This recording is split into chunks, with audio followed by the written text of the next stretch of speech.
ready, because you about to be an ATLien.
Get ready, because you about to be an ATLien.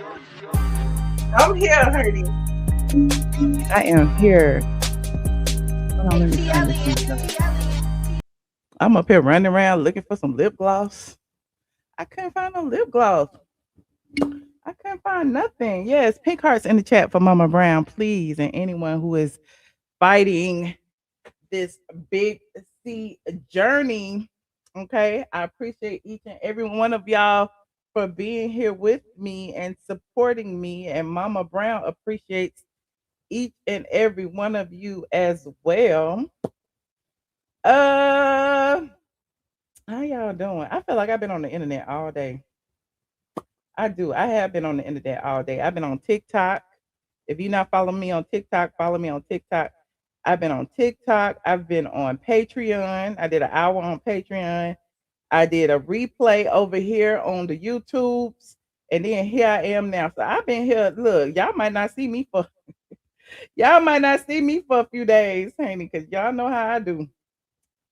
Y'all know how I do. Hold on a minute. I'm trying to put my straight from the A up on my screen and behind me.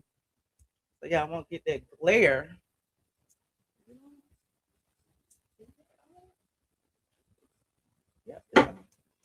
All right. We are here. Hey, all opinions. What's up, friend? Y'all see these people in the green? These are our channel sponsors. You can be a channel sponsor too. Only thing you gotta do is hit that join button. I need my whatchamacallit. I need my little hat because I didn't curl my hair today. I was just flouncing around looking messy. I live for it though. Shout out to all opinions. Okay, all opinions reserved. Am I saying that right? All opinions reserved. Like psych. It has been a member for 52 months, honey. She done bought a car. She done bought a car. This is a 60-month car note. Okay, shout out to my squad because y'all really be hanging in there. Shout out to the people who blessed me before I even came in the room. Lucy, hey Lucy. Lucy said blessings for me and Mama Brown. Thank you, friend. And then we got Tracy. Tracy been a member for 21 months. Okay, shout out to Tracy. So all these people in the green are our channel sponsors. You can be a channel sponsor too. Only thing I do is click that join button. Okay, and if you want a little extra something, come on over to Patreon, honey. The Patreon is, how much is Patreon? Between 5, 10, 25, and 50. Okay, come on to Patreon and pay me whatever you like. Okay. And shout out to Tasha K because today Tasha K dropped a little teaser of what's to come of our interview. I know y'all saw it a few weeks. I don't even know how long has it been since we did that interview, y'all. Tasha went live and shocked me. We went live for like 2 minutes. Okay. But she dropped the actual teaser recently. And I was like, oh my God, it's a whole teaser. We're gonna watch it right now. I hope she don't flag me. Because I was surprised. I was like, I didn't even know. She didn't even tell me. She did me wrong on that thumbnail though, but I ain't mad at it because I did her wrong on my thumbnails before too. Shout out to Tasha K. Hold on. So hold on. Look. Where is it? Look, where is it? Yeah. But there go the thing, right? There go the thumbnail right there. I wish I can. Let me see. Tasha K, ATLien. Let me see. Okay, look at the thumbnail. I was like, look at the I ain't even mad. I mean, it's me, but it's like I look like I bleached my skin. And I don't bleach my skin. I'm brown. Don't make me adjust my brightness. Let me turn my brightness down a little bit because I don't want to be bright. I'm brown like this. Okay. Anyway, shout out to Tasha K. She got better cameras than me though. Hold on, we're gonna look at this clip really quickly. Y'all know the drill. Copyright disclaimer in Section 107 of the Copyright Act. Allowance is made for fair use, honey. Okay, this is just a teaser. That started doing this. Everybody I feel personally that started doing this got it from you. There was a group of us. There was Sandra, YBF, Young Black and Fabulous, Crunk and Disorderly, Concrete Loop. Wow. So all of those were before me. Like I had an actual job. I was working at the lottery. The day I got fired from the lottery was the day I started my website. I started blogging about Soulja Boy, Monica, and this was before Housewives. So I started blogging about everybody in Atlanta. You used to roast. Yeah, I was nosy, honey. I just wanted to see everybody in Atlanta, but you're gonna have to watch the Tasha K to hear the tea, honey. But I done told some people over here the tea.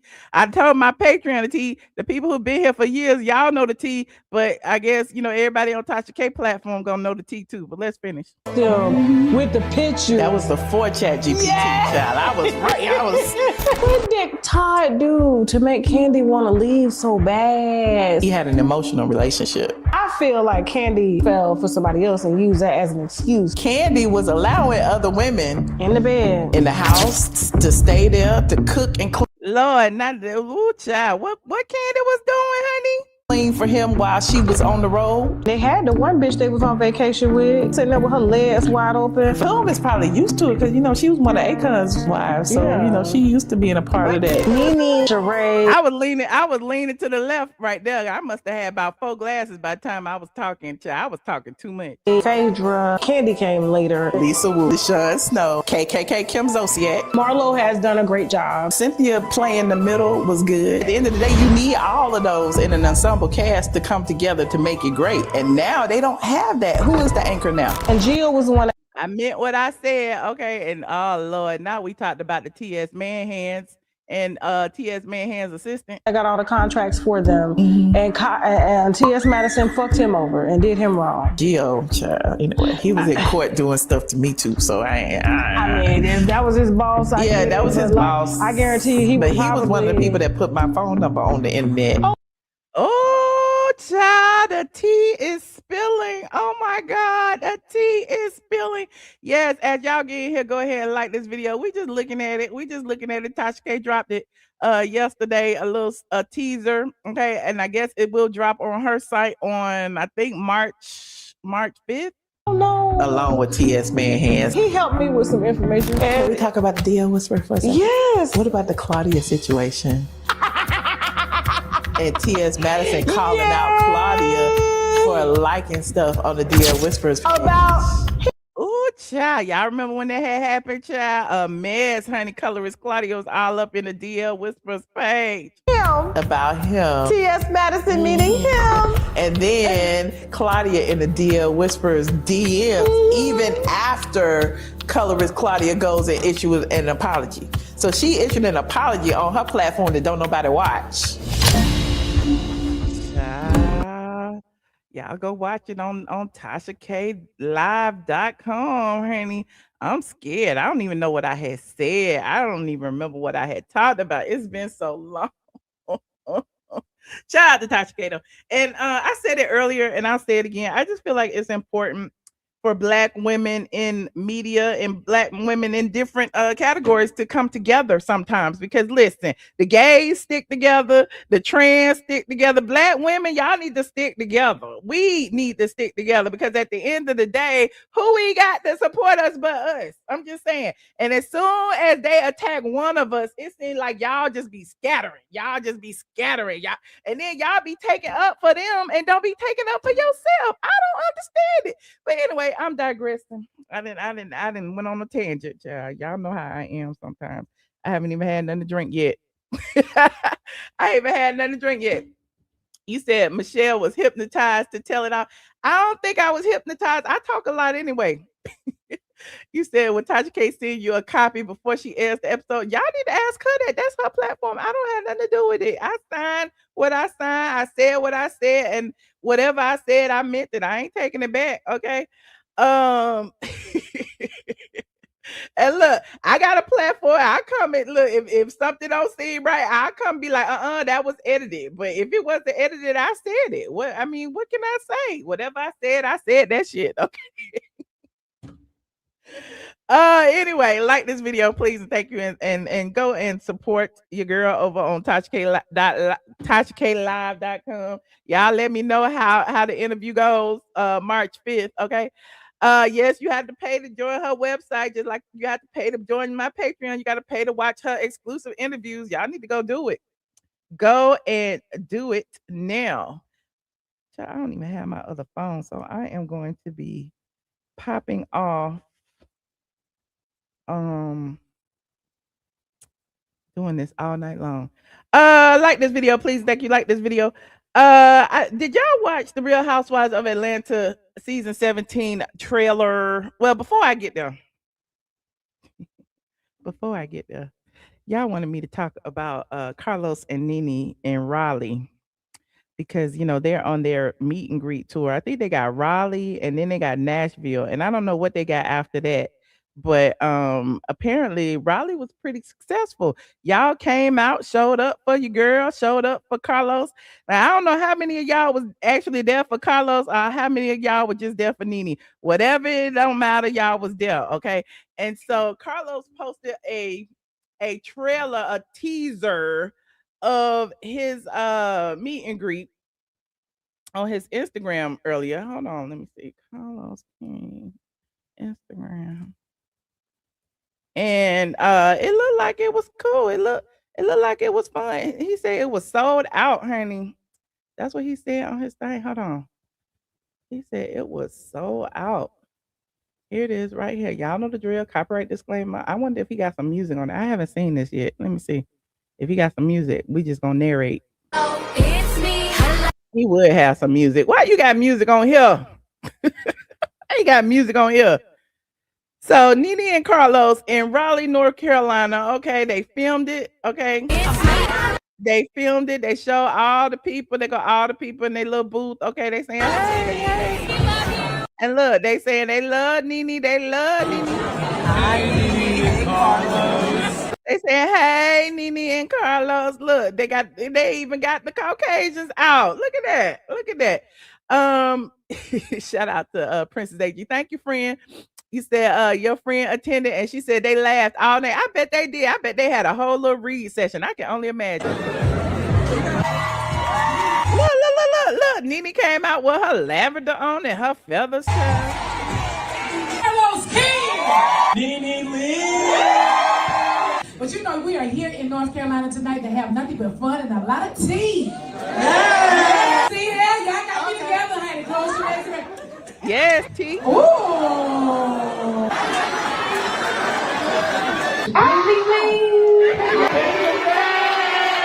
I was shocked, honey. I was dead, bitch. White refrigerator. That is so. I love it. Y'all lit.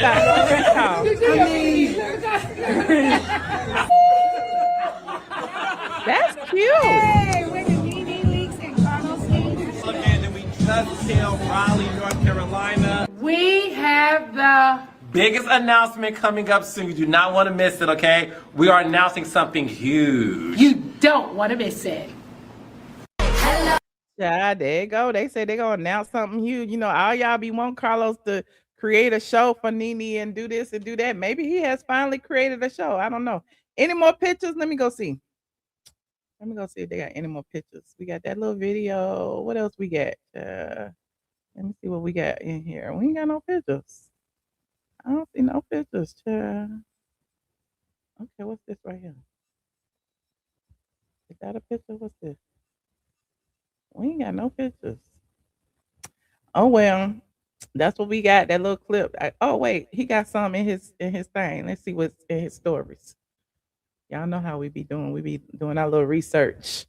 Hey y'all. Love y'all too. Come on in and like and share.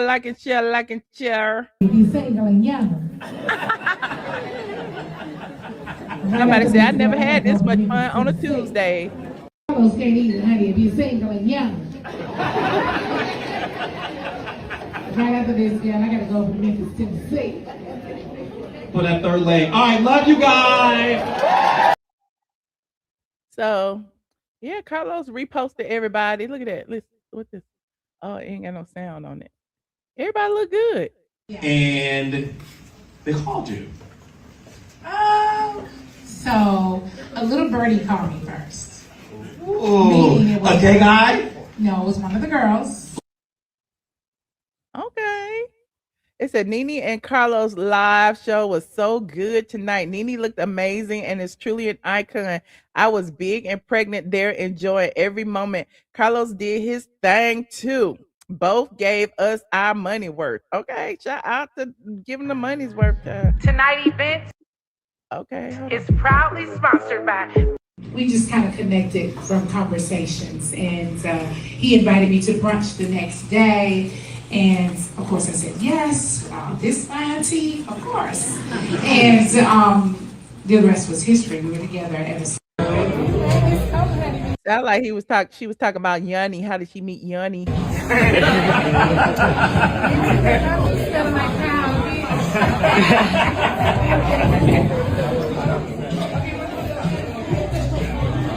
Okay. Okay.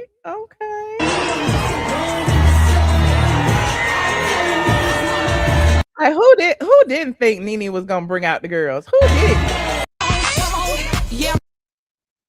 Okay, well, there's that. So shout out to NeNe and Carlos, honey, for their meet and greet. Okay, they have another one coming up. I believe it's in Nashville. So y'all still have an opportunity to check in, honey. You still have an opportunity. You said if they come to Houston, you going, oh, okay. You better go meet NeNe. She is a good time, honey. She is a good time. You said Raleigh showed out. They did. Yeah, Raleigh did show out. I need to take my ass to Raleigh, see what's going on down there. He said, Bravo not gonna get that money. Y'all go on and get it. Okay, somebody gonna get it. Carlos there. I'm gonna take advantage of this situation right here. Okay. Now it's really interesting that you bring that up. I was on Threads earlier, and Andy Cohen talk about he was on a flight and he wanted to know what people had to say. And it was interesting because, you know, I said one call, that's all, NeNe Leakes. And I wonder if he blocked me yet. Let me see if Andy didn't block me, Connie, because I was like, child, you know what the people want to hear. I don't even know why you acting. It looked like he might have blocked me. What's his name? Andy. And there he is right there. Bravo, Andy. He said, what'd he say? Now I don't see it. He must have deleted it because I'm sure everybody up under there was saying the same thing. Oh no, it's gone. He deleted it, y'all. I was gonna read it too. It said some below deck. Yeah, he deleted it. Cause I screenshot it. Here's what it said. Here is what it said. Oh wait, no wonder it was a long time ago. I thought it was today. It came up like it was today, and it was actually on the 16th. Hold on. Let me see if it's on the 16th. Hold on. Let me see. Hold on. Good morning. Tell me. So I can go back. They go to 13, 14, 15. They go to 15. They go to 16. Tell me your housewives opinion. There it is right there. Okay. So this, I was up under this stream right here. And it was interesting to see what a lot of people were saying about housewives. And it was because Andy asked the question, right? No, he didn't delete it. It's right here. It was my fault because I thought it was today and it was actually posted on the 16th. But you know how stuff be popping up out of date when you don't really follow nobody, it just be popping up on your thing. And so it had popped up on my thing today and I had responded. But this, he said, tell me your housewives' opinions. that you really want me to see, because I'm bored on a plane and I will read them all. Okay. Well, I guess I'm too late. But one of the people, some of the top comments was, Atlanta needs an overhaul, Andy. As Atlanta natives, these ladies are not who we would consider Real Housewives of Atlanta. We are losing the plot, friend. They talk about Kelly. Who? We have never heard this lady or her restaurants, which are 40 minutes outside of the metro. Drew, divorced, and also not a real ATLien. K, what's her face? Now Andy. And she put the damn rolling her eyes emoji, the crying emoji, and the yelling emoji. And then it says, Portia, love her to pieces, but not a housewife. Same with Auntie Faye. We gotta just pause and regroup. Sincerely, a Georgia peach. Okay, that's what Noelle said. Okay, she got 246 likes, honey, and the people up under there commenting up under her post, and she is like the top respondent. Let me see what somebody else says. It says, my Bravo wish list. Can we give RHOA 1 or 2 more seasons max with NeNe on the final one, while simultaneously launching a Real Housewives of Houston franchise, a black cast as a replacement? Bring Kandi. Child, what is she talking about? We don't care about that. Then they talk about Ashley can go, Dorit can go, Whitney can go. Okay. You know, I don't care about all them other franchises. I'm just looking for some Atlanta tea. Let me go see what the people were saying up under this Atlanta thread. I'm so nosy. Okay, it says, somebody said there's Killer Mike's wife, Shay. Hey, Shay. 2 Chainz wife, Keisha. Tiny Harris was always good for TV. Toya, too. I know it's a plethora of others. Yes, get back to the wives of it all. Okay, I said that before, too. Somebody else said this. We have completely moved away from the plot. It's unbearable at this point. Somebody else says this. I know at least 3 to 4 phenomenal ATLiens that would be great addition for the cast and would show wealth, class, and have consistent storylines every season, not dependent on one another. Andy, just put me for casting and my girl on this thread as a producer, and we've got a show. Okay, people up here, look, pitching for jobs right now. Okay, somebody says, see you at the casting meeting, friend. Look, everybody think they are casting, everybody think they production, everybody think, okay. Somebody said, I like this take, but can we keep Portia, please? I'm curious, who would you put in the lineup? Somebody said RHOA is underwhelming at this point. Yeah, so these are just a few of what people are saying, not just me, I'm just saying. But you know, with the teaser being released yesterday, dang, it seemed like it was a week ago. Okay, y'all still talking about this damn trailer? Have y'all even seen the trailer? The trailer was released. I did a reaction to the trailer yesterday afternoon. None of y'all cared what I had to think, because half y'all didn't even watch it. But I had said that I was gonna come on later and talk about it, but it didn't. Like, I was like, if my review didn't get no traction, why I'm gonna come back live and talk about it? But y'all want to watch it again? Let me see what y'all saying. You said Portia needs to go. You said no. When you get money, find a home and pay it off. Okay. Where you come from with that? Hold on, let me put this on the thing. Bring Eva Marcel back. The trailer was just okay. It feels forced. Some people saying no, some people saying yeah. Put a 1 in the chat if you want me to watch that boring ass trailer. Put a 1 in the chat if you want me to watch that boring ass trailer. Put a 8 in the chat if you just want me to keep going. Put a 8 in the chat if you want me to keep going. Hold on. Why my little thing won't come on the screen? Apple TV. You saying 1, 1, 1, 1. Yeah, 8, 8. Okay.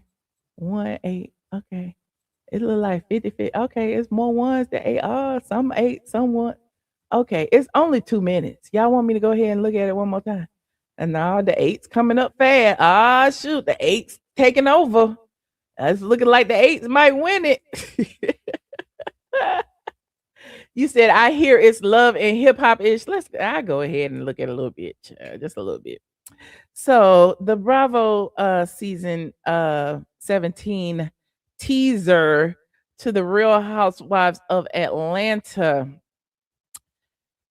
As you know, there are now 8 peaches.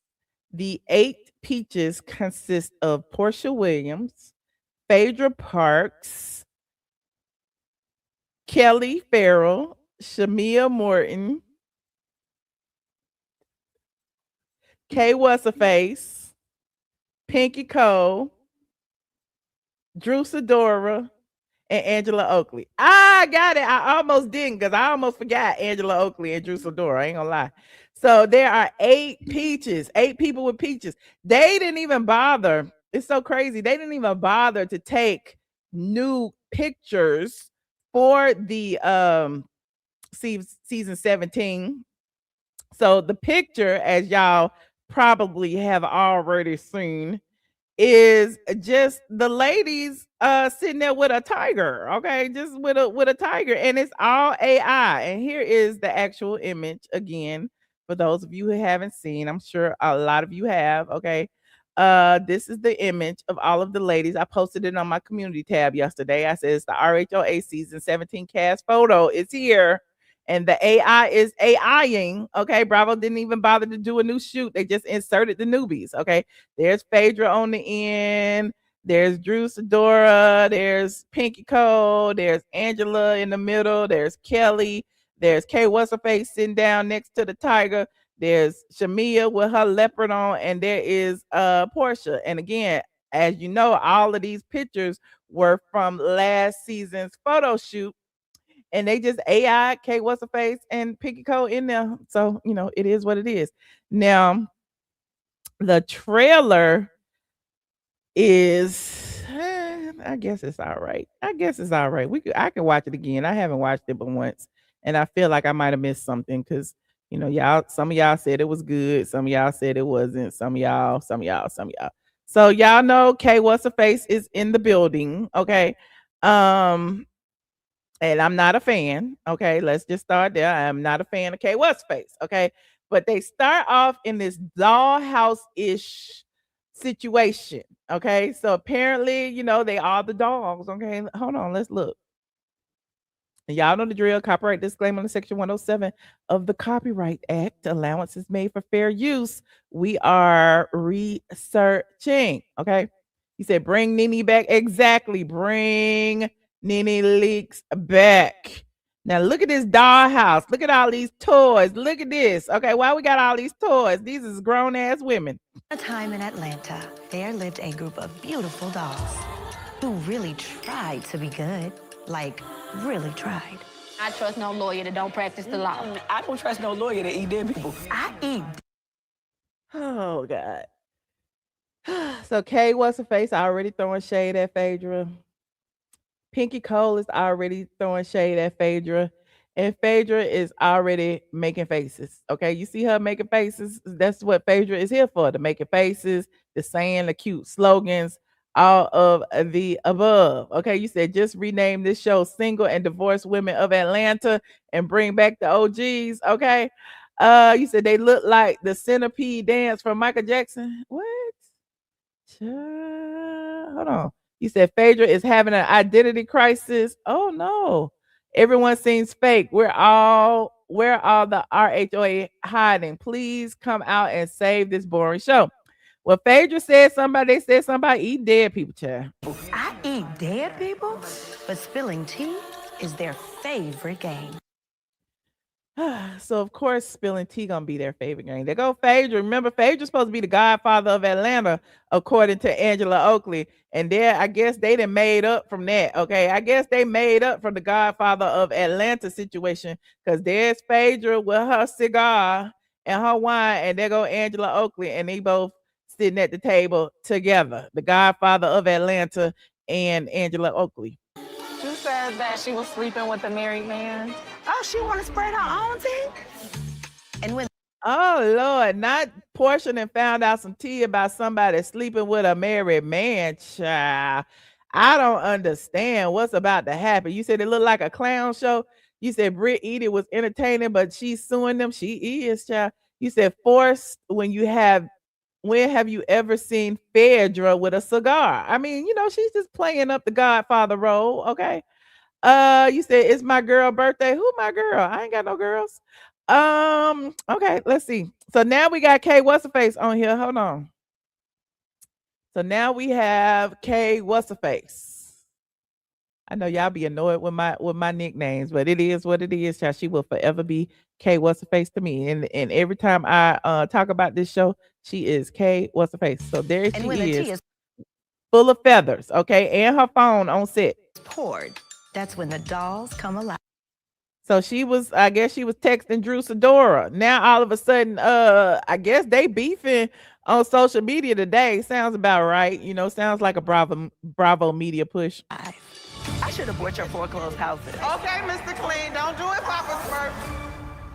And there she is calling Pinky Cole Mr. Clean and Papa Smurf. Like pick one, Angela. Is she Mr. Clean or is she Papa Smurf? And like I said yesterday, calling her Mr. Clean just because she ain't got no hair, I don't like that. Okay, like black women don't have to have wigs. And I know it's funny to some of y'all, but it ain't funny to me. Okay, she got short hair, so what? This season on the Real Housewives of Atlanta. You said it's a mess, honey. It's a mess. We the richest bitches you ever seen in your goddamn life. Are we gonna be able to get through this season? We only 43 seconds in. So Shamia is showing her wealth. Okay, she's showing her wealth and wearing like $100 million worth of jewelry and a big wig. Cynthia Bailey is back there in the background doing what Cynthia Bailey does. Absolutely nothing. Right now. 180,000. Atlanta is Black Hollywood. Okay, and yesterday I didn't know who it was. That's Natari Newton from Power and SLW. And there is Ricky Smiley, okay, from the Ricky Smiley Morning Show. And there go Jazzy Faye and there go Montel Jordan. So I guess they're gonna have all the D-listers on the show. Where are the A-listers? Where's the TIs and the big boys and Killer Mikes and all the other people in Atlanta? We got more celebrities than this. We got where's Steve Harvey them? Where's Tyler Perry? Bring some celebrities out. Andretta 2000. Good God Almighty, it's eating me. And then somebody said, because yesterday I said Portia's showing her butt job, and her butt look a little bigger than it was last year. And there go Phaedra, as usual, grabbing Portia's butt, and I don't know about y'all, but nobody ever sees Portia and Phaedra outside of these cameras. So I mean, maybe they'll step it up this season and hang out outside of the show. But apparently they have a pact that now they are cool, they are friends, and they are gonna be tight like Nat Booty to make this money. Okay. And so so Portia's showing her butt job. Y'all said it's natural, but is that natural? Let me move the comment section. That ain't natural. Look at that right there. That looked worse than K What's her face butt. And K What's her face said she took it out. Okay. But anyway, I'm digressing. Y'all say Portia looks amazing, and she does, but girl, lead a butt. Stop adding to your butt, Portia. You don't need no more. I didn't expect But she said she cornbread fed, so it may be true. God to send a 6'5" tall man with big arms and tattoos. This is my friend Sway. I love these hands. Okay, there she is with Sway. What you talking about? I'm doing NeNe's bidding. You don't think I have my own mind? Who is my girl? Whose birthday is it that y'all talk about? I don't even know who y'all talking about. Whose birthday is it? Clearly, it must not be my girl if I don't know whose birthday it is. Is Kenya birthday? Is that who birthday is? I don't know who y'all talking about. It ain't NeNe's birthday. NeNe's birthday is in December. Whose birthday? It ain't my birthday. My birthday in August. Anyway, let me continue. There she is with her lesbian. Okay, there she is with her lesbian. It's giving Atlanta. But sometimes we play in the field too much and then we look up and we're like, what happened? So Portia's lesbian want her to settle down. Okay, let me keep going, honey. Please welcome Miss K. Michelle. My husband. So there go K. What's her face and the man that she was playing around with on Marriage Boot Camp. It's Sierra Content birthday. Happy birthday, Sierra Content. It's everybody's birthday. Happy birthday to anybody's birthday is. Y'all getting on my nerves now. Dr. Sims. Nice to meet you. I'm on the biggest. They said the people say on social media that K. What's her face ain't even married. She's only play married. She called a man her husband and he ain't. And all I want to know is what's going on, and see if I say it, y'all gonna say I'm wrong. But he got something going on with his face. I don't know if that's his sugar or something or what's going on. But if he's a doctor, he need to get that cleared up a little bit. Like, At least put a little makeup on it before you get to the camera. I don't know. I'm saying what the people say. Listen, don't be mad at me, K. What's the face? This country music label, and I don't think people understand that pressure being the only black woman. Yeah, okay. Yeah. Anyway, let me continue. We got some sluts walking in the building. So y'all was trying to make me think that Pinky Cole was boring this season, but apparently they said she stepped up and she was going at Phaedra all season long. That's what the people say. I'm one of the most powerful entrepreneurs in America. Miss Pinky Cole. I built this $100 million.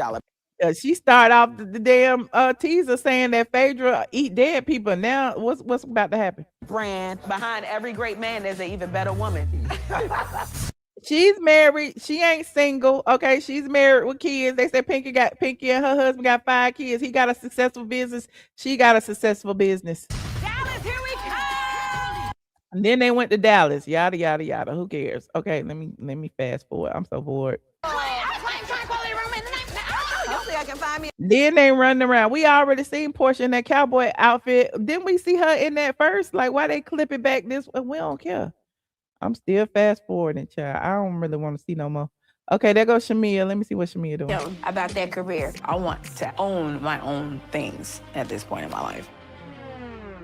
So Shamia want to own her stuff. Shamia want to do more. Shamia. They say Shamia be working hard. Shamia contributes to a lot of nonprofits. Shamia used to be on the radio. Shamia does a lot of hosting around Atlanta. Shamia. So I think Shamia has potential, but I think Shamia needs to tap into her own potential and go ahead and speak out against Portia, because it seemed like last season she was too scared. This season she needs to do something. I took my last $50,000 and bet on myself. It sounds like just like Quad took Sweet T storyline after she left. It seemed like Kelly then took Kenya Moore's storyline after she got fired. Because remember last season, Kelly sat down with Kenya and Kenya said, I took my last $400,000 out of Brooklyn's college fund and put it in my salon. And then the salon didn't even exist and is about to be evicted. We're going to talk about that next. And then you got Kelly telling Phaedra that she took her last however much money, okay, and put it into her restaurant. And apparently just a few weeks ago, Drew went by there and it was closed. Okay, the one that she opened on the show, the one that was off of Roswell Road in the Prado, okay, it's not there anymore. So it sounds like she stole Kenya Moore's fake business storyline. And bet on myself. Truly the hardest year of my life. Are you serious? I don't know what's going on with Angela. We ain't heard from Angela all summer. We don't know what happened. Okay. Hopefully we'll know what happened with Angela and Phaedra, if they made up or if they just started off from scratch. Because last season, remember, Angela said that Phaedra was the godfather of Atlanta. And this season trailer started off with Angela and Phaedra sitting there with Phaedra smoking a cigar. So does that mean it's all good and they had already made up before the camera started rolling, or did they make up during this season? I don't know. And whatever's the hardest season of her life, I mean, Angela, we're not really that invested because we don't know what you've been up to. Okay, I don't know if she's okay or not, but we don't know. I slept with a married man. No, I have not. You absolutely did. So Portia, Kelly, and K. What's-her-face go out to lunch just for Portia to tell Kelly that she has tea about her sleeping with a married man. Now, Portia,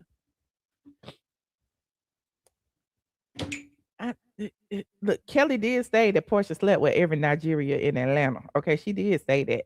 But I don't understand why Portia felt the need to go dig up something on Kelly when people know that Portia already did what she did. You said her mom passed away. I thought her mom passed away last season. I mean, I'm sorry for her mom passing away, but I thought that happened last season. Okay, but anyway, moving on. Hold on. The people want Black. That's my friend. What up, baby?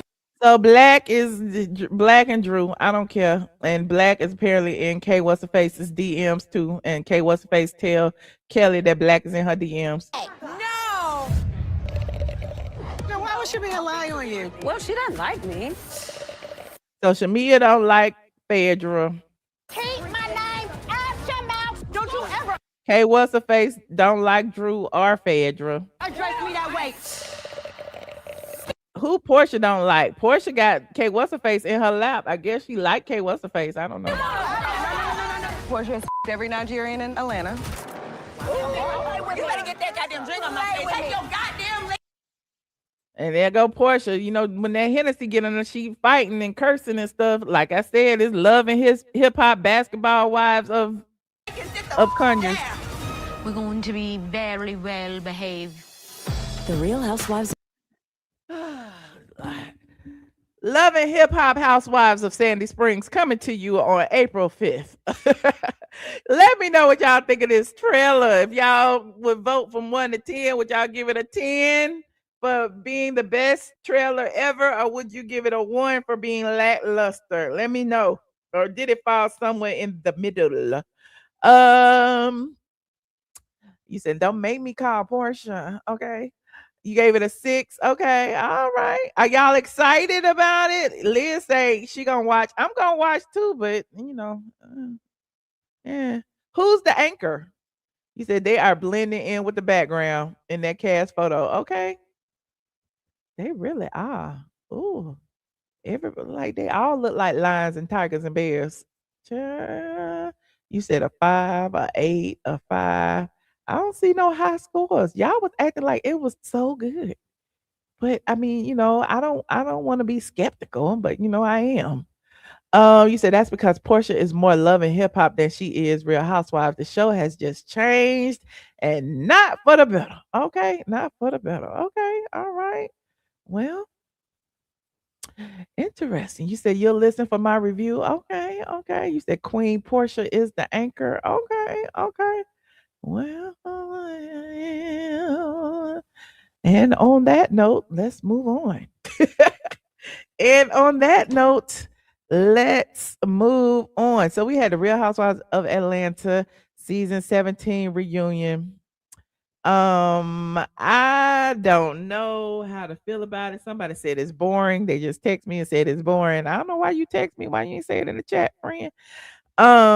But you know, it is what it is. It was released yesterday, and on the heels of the Real Housewives of Atlanta season trailer being released, why is it all of this tea that I've been spilling for months all of a sudden is re-emerging? Okay, I understand the Real Housewives of Atlanta. Everybody want to catch up to the hashtag all of the above, but now they're talking about Kenya Moore's eviction.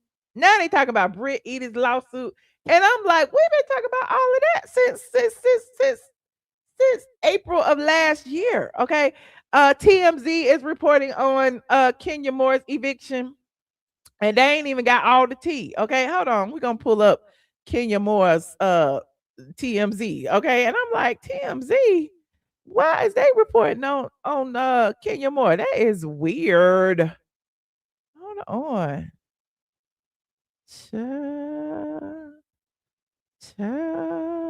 Ooh. Not NeNe Leakes got a new man, child. Look, before I talk about the eviction, why I just pull up TMZ and the first thing that popped up was NeNe Leakes courtside at the Grizzlies game with a new man. Oh Lord, she done left Yanni. Oh Lord, NeNe done left Yanni. Breaking news, NeNe was locking lips with her new man courtside at the Memphis Grizzlies game, honey. At the Memphis Grizzlies game. Hold on, we gonna look. I was about to go to the eviction. I came up on some other tea. NeNe Leakes isn't hiding her new man. She's showing him off. Why I can't get rid of all these ads? She is showing him off. TMZ obtained video of the former Real Housewives of Atlanta star leaving Wednesday night's Memphis Grizzlies game with attorney Arthur Horn III. And at one point, he leans in and plants a kiss on her as they walk out, honey. I don't know. That kiss don't look too loving. You said he's lit. Oh, okay. It said earlier in the night, the two were posted up courtside, cuddled close, and clearly coupled up.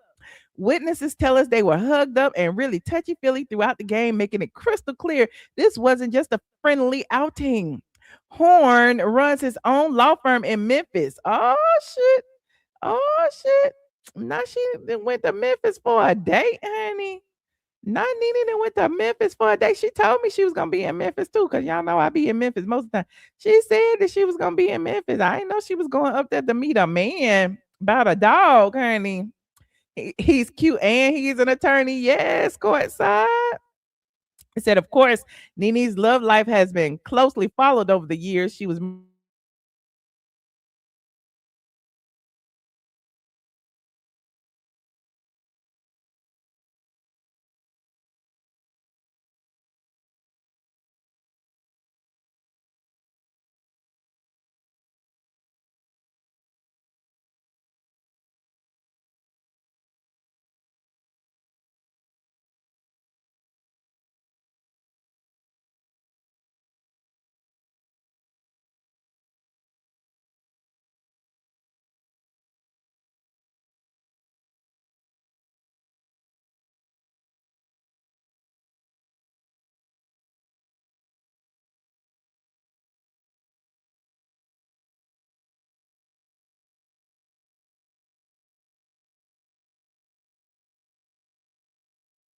I tried every fad diet that was out. The cabbage soup diet, the cayenne pepper and maple syrup diet, kickboxing, step aerobics, half marathon, putting on trash bags to create like my own mini sauna. Every pill, every powder, I've tried it all. And I got all of this stuff. I've been looking at the thing. Let me see. Can y'all see me? Can y'all see me? Can y'all see me? I gotta restart the computer. I don't know what happened.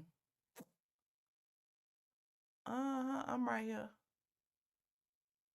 Hold on. Talk amongst yourselves for a hot minute, and I'll finish reading this story.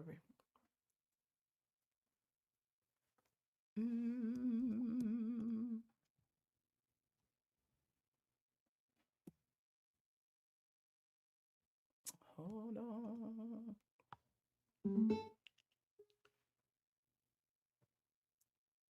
Yes, for premium. I see you, friend. So let me go back to this NeNe story. What did I finish at? Okay, they was talking about NeNe dating Yanni. Okay, it says their relationship made headlines amidst the legal drama involving his estranged wife, and by 2023, NeNe confirmed they were taking a break, although reconciliation rumors have swirled. Okay, now it appears NeNe is officially turning the page and doing it courtside. TMZ broke the story. They claimed that NeNe was set to appear on Bravo's The Real Housewives Ultimate Girls Trip, roaring 20th. While she won't be full-time, we're told that she will have a notable presence. Now let me look at this video. See what this video talking about. I didn't really lose any weight. Hold on.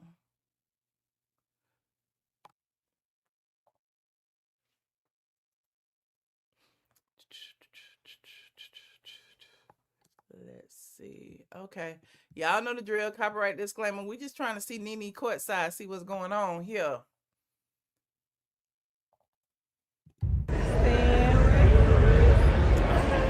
He cute. He got dimples. Oh, he cute.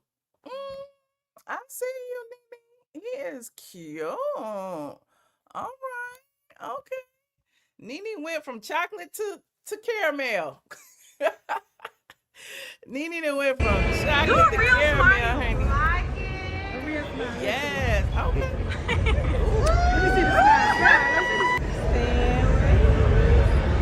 Well, I ain't mad at it. It's giving age appropriate. It's giving cute. It's giving all of the above. Okay. Let me see some more. Do a real smile. Like it. A real smile. Let's see. Let me see the smile. Do a real smile. Like it. A real smile. Let's see. Oh, they just playing the same thing over and over again. I thought it was a different video. Child, they just playing the same thing over and over again.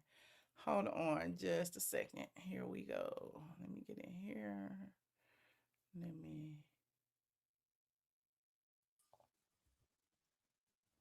right. Can y'all hear me? All right. You said you like it? Good for NeNe? Okay, yeah, good for her. Good for her, honey. She got her a new man. She said she ain't got time for this, honey. She ain't got time for these games. But anyway, I'm digressing. What I was talking about before I made my pit stop over there, talking about NeNe, was Kenya Moore being evicted. And how Bravo is using Kenya Moore for press. Now, I ain't mad at it. You know what I'm saying? Like at the end of the day, they use everybody else, okay? But it's just interesting how all of a sudden they want to report on the eviction when we've been reporting on the eviction for months now. Kenya actually even went public to tell the world that I was lying on her. Let's not forget, I'm about to pull it up. Hold on. Let's not forget this particular response that Kenya made right here. Let me send it to my MacBook. Okay. A blog was reporting on the eviction just about a couple of weeks ago, 4 weeks ago to be exact, somewhere around there. And Kenya decided that she would clap back. Okay, and I guess because they credited me, but I haven't seen her argue with the Caucasians. Okay. So Kenya said this story is inaccurate. The case has not been heard. Plaintiff owes $80,000 and hasn't paid to build out an entire space, so the rent was withheld. The hearing was what most landlords do: is ask the rent to be paid into the court before trial. Depending on the ruling, the rent could be returned or paid to the landlord. Child, Kenya is such a liar. Okay. It said the trial court hasn't been set. We are going to discuss tax benefits, loss and profit statements. What's that? And benefits of write offs. But let the broke people carry on per usual. Haters always be the loudest. Don't they, though, Kenya? The haters be the loudest in the room, honey. Let the broke people carry on per usual. Now, since y'all don't believe me when I say it, y'all swear that I be hating when I read the court documents. Apparently, when TMZ read the court documents, it's true and it goes viral on all the blogs. So TMZ is reporting, since y'all don't believe me when I say it, that Kenya Moore hair spa owes the landlord $87,000. Okay, we done been to court. Okay, we've been to Zoom court. We done read the court documents. We done heard the landlord's audio that I had. We heard all of that. That the landlords, I mean that Kenya's attorneys actually said that the space was intended for filming. Y'all remember all that? So we got all of that. And why they use that picture of Kenya? I don't understand. But anyway, with that bad wig on. Anyway, it said the Real Housewives of Atlanta star Kenya Moore's hair salon was ordered to pay more than $80,000. We know. According to court docs, blah blah blah, ordered to pay $43,000 by late February and another $43,000 by late March. It was February 19th to be exact. It is today, February 25th. Kenya missed the February 19th payment. Okay, according to the court order that we read the other day, the judge said that if Kenya failed to make her payment by February 19th, the landlord could proceed with eviction with no further court intervention. Okay, y'all got that? Kenya failed to make the payment. The next day, the landlord filed a writ of possession. Okay, and in filing the writ for possession, child, this has been a mess. Just one mess after the next. Hold on, pull it up. Hold on, I gotta pull it up, child. They have signed all the documents, child. The writ of possession has been signed. When I reported on it at first, it wasn't signed yet, but now they got it, which means they gonna put her on the curb. Sorry, but they are. Okay. So the writ of possession was actually signed today. Shout out to the squad. Okay, y'all love sending me the documents as soon as they come up, honey. Hold on, let me pull it up. As soon as they come up, y'all be on it. Doggone it. They signed it today. And here it is. Straight from the A, honey. Hold on. How I get in here? Let me turn off this. Let me remove that. Let me share the screen. Let me put my A's up. There they go. Let me share it. Bam, bam, bam. Okay, y'all see that? Writ of possession. Okay. This was written, they ordered it on the 25th day of 2026 today. Defendant More Vision Media Inc. has failed to make rent payment into the court registry as required by this court's February 3rd, 2026 order compelling payment of rent into the registry of the court. TMZ ain't even got this. Now, therefore, you are hereby commanded to place plaintiff landlord Northland Chambly LLC doing business as the Deco at 5211 in full and quiet possession of the premises located at 5211 Peachtree Boulevard, Suite 600, Chambly, Georgia 30341. And to remove defendant tenant More Vision Media Inc. and all other occupants and their personal property and any and all persons claiming through or under them from said premises.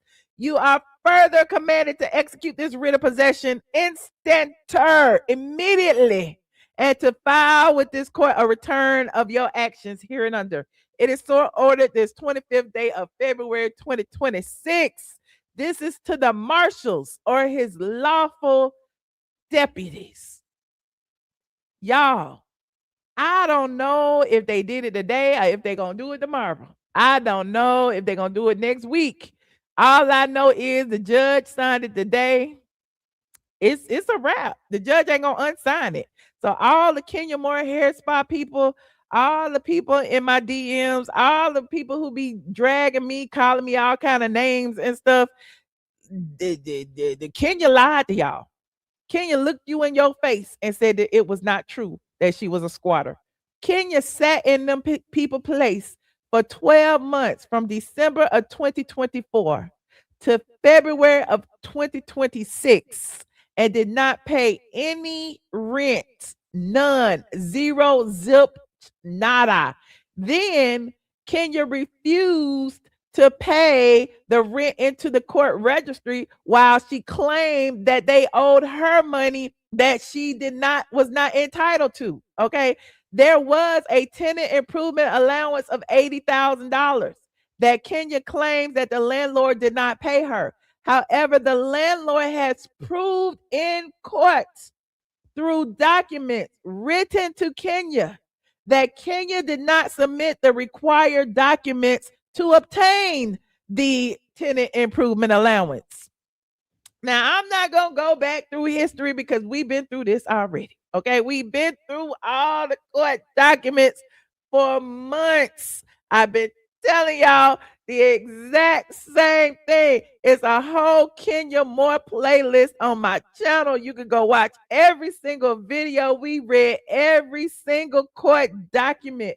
The landlord filed for eviction in April of 2025. Then in October, Kenya had filed a countersuit for the $80,000. It was moved to Superior Court in October of 2025. Since then, it's been motion after motion after motion, 30 days. Let me answer. Let me respond. Let me answer. Let me respond. And at the end of the day, it was all a squatting procedure. That's all she was doing, was squatting. Because if you know that you owe the money, like you ain't paying no rent, you in them people place, you know they paying the utilities, they doing all that, and you claim that they owe you the money, why you didn't just pay it into the court registry if you thought you was gonna get it back? Like, y'all let me know. Right. The people don't want the truth. You embarrassed. Then again, no, I'm not. She's Miss America, Miss USA, whatever. I mean, it is what it is. You said her lawyer should have done that. She did have lawyers. Then she had lawyers. She had lawyers, but she didn't have no money. Okay. Maybe she didn't even pay the lawyers. We don't know. Look, he ain't filed his lawsuit yet. We don't know what's going on over there. He said, I can't believe she had the nerve to say this was a legacy for her daughter. Had the girl up in the salon selling old rags. Yes. And Kenya turned her salon that wasn't even a salon into a thrift store. She starts selling her used clothes, used bags, used shoes, used wigs. And still, y'all said that I was lying on her, that she got all the money. I don't understand. Kenya, the salon has never been open. Even after she pulled that revenge porn stunt at her grand reopening, everything was a stunt. Everything was a show. People were coming to get their hair done. She was hiring people to come in there to do one head just to put it on social media. And then the doors was locked and closed for weeks. So, I mean, it is what it is. Y'all talking about, I know a bunch of people like, well, why are you so happy? This is a mother. She has a child to take care of. Kenya knew that when she pulled them damn naked pictures of Brit Eady out of the lady she said was Brit Eady. She knew she had a child to feed. She knew she had to keep her job when she did all of that and lost it. So whose fault is it? Is it my fault? Is it my fault? Is it my fault that Team Twirl didn't show up to buy her used clothes and dresses? Is it my fault that Kenya is now pitching payday loans? Okay. Is it my fault? Y'all say I went to the damn salon and tried to open the door and it was locked. And it was my fault that people didn't come and make appointments. It was my fault. It was trying to blame. They said it's ATLien fault. Ain't nobody calling. Ain't nobody making appointments. That's my fault. Where is Team Twirl? I'm still looking for him. You said, I really hate this for Kenya. She has that beautiful little girl and she was good on RHOA. She was crazy to spend all that money. Oh, okay. Fatty Back Suit said, what happened to the housewives' money? I don't know. Listen, if you don't listen, I don't know what happened to Kenya's money. I don't count people's pockets, but what I do know, and I said the same thing about Kandi, y'all said I was lying. I do know that once you lose your biggest income stream, it is very, very hard to maintain your lifestyle. You have to downsize. You have to regroup. You have to figure out some things to eliminate. I said that about Kandi. I'm saying it about Kenya. And the spa must have been the one thing she had to eliminate. Can you imagine not getting a check for over 12, 14, 15 months? How long has it been since Kenya got fired? Over a year? Over 2 years? Because after she pulled that revenge PORN stunt, she wasn't back on that season. So whatever money she thought she was going to make during season 16, she didn't make because she wasn't on the show no more after that. So you said Kenya was making over $1 million per season. But here's the thing. She didn't make $1 million last year and she didn't make $1 million the year before. So can you imagine losing $1 million after making $1 million every year for the past 5 years and then you lose it? Like most people, despite it being a lot of money to most people, even the people who make $1 million be living check to check. Okay. Most people, the smart people don't, but a lot of people who get a check, 20,000, 30,000, 50,000 a month, their mortgage is 35,000. Their mortgage is 50,000. Like a lot of people do that, and I don't know why. But it's important to have financial literacy and to live below your means. That's what people always tell everybody. Live below your means. Just because you can afford it don't mean you have to have it. I understand treating yourself every now and then, buy your little Louis Vuitton scarf every now and then. But if you listen, your housing is your biggest expense, your car is your biggest expense, and then everything else around there.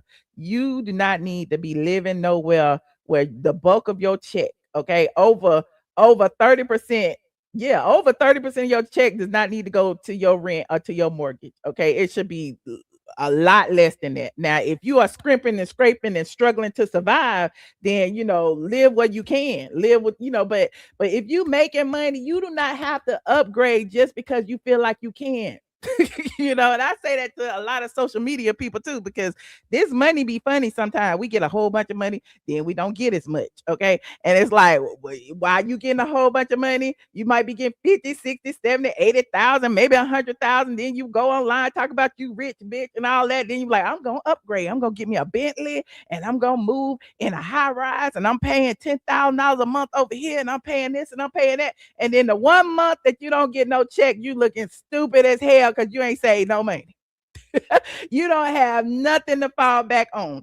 So, I see Kenya like that. Who's to say that, she got a daughter, she travels a lot, she goes to Dubai, she does this, she that. All of that costs money. Maintaining a lifestyle costs money. The insurance on a Bentley and a Rolls Royce costs money. Okay, let's not even talk about the note on the Bentley and a Rolls Royce. All of that costs money. And when you lose your regular stream of income, you got to figure out how you going to maintain that. She tried to come to YouTube. Okay, that didn't work. She tried to rent out the damn spot. That didn't work. The Kenya Moore hair care products been eliminated from Sally's and CVS. Where's the money coming from with that? Mark then sold his business. I went bankrupt or something and moved to Atlanta, and they say he was living in her basement. How is he helping? Like, at the end of the day, like, no one's surprised. I'm only surprised that she was squatting and calling everybody a liar. I would have respected Kenya more if she would have just shut them doors and went home. Okay, shut them doors, took out her expensive faucets, whatever it is that she say she spent her money on, took them, go ahead and sell them on Facebook Marketplace or whatever, because everybody be looking for fixtures and light fixtures and all kind of stuff, child, and just went home. You didn't even have the damn salon open. Anyway, moving on. I didn't want to be right though. I didn't. I really wanted Kenya to pay. I kind of low key be rooting for the underdog. So when we were going to court and we were seeing all this stuff, and Kenya had till February 19th to pay it in the court registry, I was really thinking she gonna pay it in the court registry. But in the back of my mind, I'm like, no, she ain't, because if she could pay that into the court registry, she would have been paying her mortgage on time. I mean, the rent on time. Think about it. If she knew they owe her this money, she got a 10-year lease, she would have continued to pay her $4,500 a month and then just, argue over her tenant improvement allowance. Her suing them should have been, she should have been the plaintiff. Okay. She was playing opposition. They sued her. They evicted her. And then she came back with a countersuit. Well, you know what? You owe me some money. That ain't how it worked. And, she failed at it. Don't they have accounting to keep up with that stuff? I'm sure they do. I'm just, talking about, and maybe I might be talking personal experience, honey. I done made a lot of money, went broke, made it back. But one thing I learned about making a lot of money and then losing a lot of money is that the next time, you be a little bit more careful in how you spend your money. Okay. That's all. It is what it is. And you said you sold your car, and why have a 10-year lease? I don't know. A lot of commercial properties have long-term leases because of that, especially if you're going to do a build out, you're going to put money into the property. The common sense thing is, in that 10-year lease, you will be making that money back. Within those 10 years, you're going to make all the money back that you put into the space. But how you going to make the money back if you're not even a legit running business? How you going to make that money back if on your website you telling people that you don't do 4C hair, which is black people hair? How you going to make that money back when you up here charging people tickets to come in to buy your old clothes? It was just weird. Like, everything she did to me was counterintuitive to making money. So I don't know who was consulting her.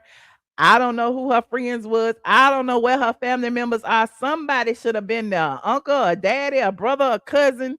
Somebody should have been there to tell Kenya, you have this space here, and this is what you should be doing to generate some revenue. And she didn't generate it. I don't know. I wish someone would tell us what. I wanted her to keep it too. I've been there, but not with her money. Oh, okay. And why wasn't her friends and family supporting her business? Right. Why we didn't see Kandi up there getting her hair washed or getting her scalp massage? Is it because Kandi got 4C hair and they said don't do Kandi hair? Why we didn't see Cynthia up there getting her scalp massage? Oh, they fell out. I forgot. Why we didn't see anybody up at Kenya Moore Hair Spa? Especially, I mean, I know they say Kandi. Why would Kandi save her? Nobody's saying that Kandi had to give her money, but we saw her, hanging out with Kandi at the Beyonce concert. Why can't Kandi go up there and get her daughter's hair washed or something? I don't know. You said now I have an alleged lawyer on YouTube stated that since the property was under her LLC, then Kenya can't be sued for the money. Well, it just depends. If it's a sole member LLC, and I'm not an attorney, but if it's a solo member LLC, it just depends on how her business is structured.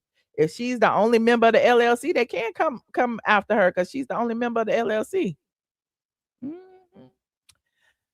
But it is what it is. If they do, they do. If they don't, they don't. And maybe that's why she was confident in staying in it so long. Because remember, I told you one of her LLCs had been administratively dissolved.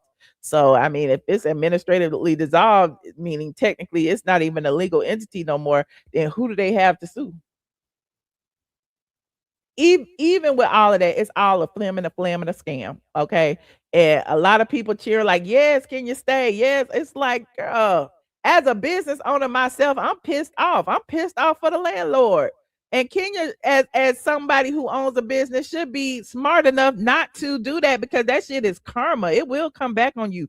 It's almost like she's stealing. She stole time from that landlord, time and money that landlord could have been making with another tenant in there, in my opinion. You said it's sort of irrelevant at this point, that $80K money that she spent and won't ever get back. Okay, definitely won't ever get back. But she didn't even make it a working salon, according to her attorney. Like, at this point, she making it seem like she did the landlord a favor by building this salon out. But the next person who comes might be like, this is stupid. This big ass outlet in the middle and there's no outlets. How anybody gonna like booth rent? There's no separate booth. There's no outlets in the middle to plug up no blow dryers. Where they gonna put the hair dryers at? Where's the private suite? What is happening? Everything out in the open. Like, it might not even suit the next person. So, I mean, yeah, it was worth that to her, but it's not worth it to another potential tenant who will have to come in and put their own money up. So, you say you have to be likable, in my opinion, to have a sustainable business like that. And if they don't like you, I'm not coming over there to get none of your services. Yeah. Y'all know this topic can relate to the landlord, okay? Why let the salon go? It was worth the $88,000 to save it. Was it worth the $88,000 to save it? Think of it this way. And somebody said she should have got it out of her house and put it in the salon. Again, it just depends on who's her financial advisement. It all depends on what her nest egg is. It's a lot of things that's dependent on that. Like, if you ain't got $88,000 to give and you about to lose $88,000, that's a lot of money, a chunk of change just to give up, even if you owe it. She basically just sat there for free for a whole year. Okay, move on. Right, and it wasn't making her no money. It was a total waste. Especially, again, that she didn't market correctly. People wasn't going there. It seemed like to me that she had to pay people to come. She used to pay like independent contractors, independent hairstylists to come from one salon to come there for a day or two to do hair. That makes no sense that you have to pay people to come to your place to do hair. It was a silly business for her to start. Well, there's that. Moving on from Kenya. This next segment is kind of about Kenya. But I'm gonna be kind of following up on the situation when it comes to Kenya Moore and the hair spa. Anybody over there in Chambly, want to go by there and let me know if she's out tomorrow morning. Let me know. I know a lot of people I know go down Peachtree Industrial every day and pass by there every day on their way somewhere, on their way to 285, because 285 is right down the road. Y'all let me know if it is still open. The last time I went by there about 3 days ago, everything was still there. It didn't look like she was moving at all. I didn't go and peep in the glass and see if anything was boxed up, but everything was still in the front. Them dresses was still over there, and she had like a clothes sign in the window. But the landlord been scraped her name off the window, but the Kenya Moore hair spa sign was still up. So I don't know. Y'all let me know. Yes, please let me know so I don't have to use my EV to go up there and drink up all my electricity. Please let me know.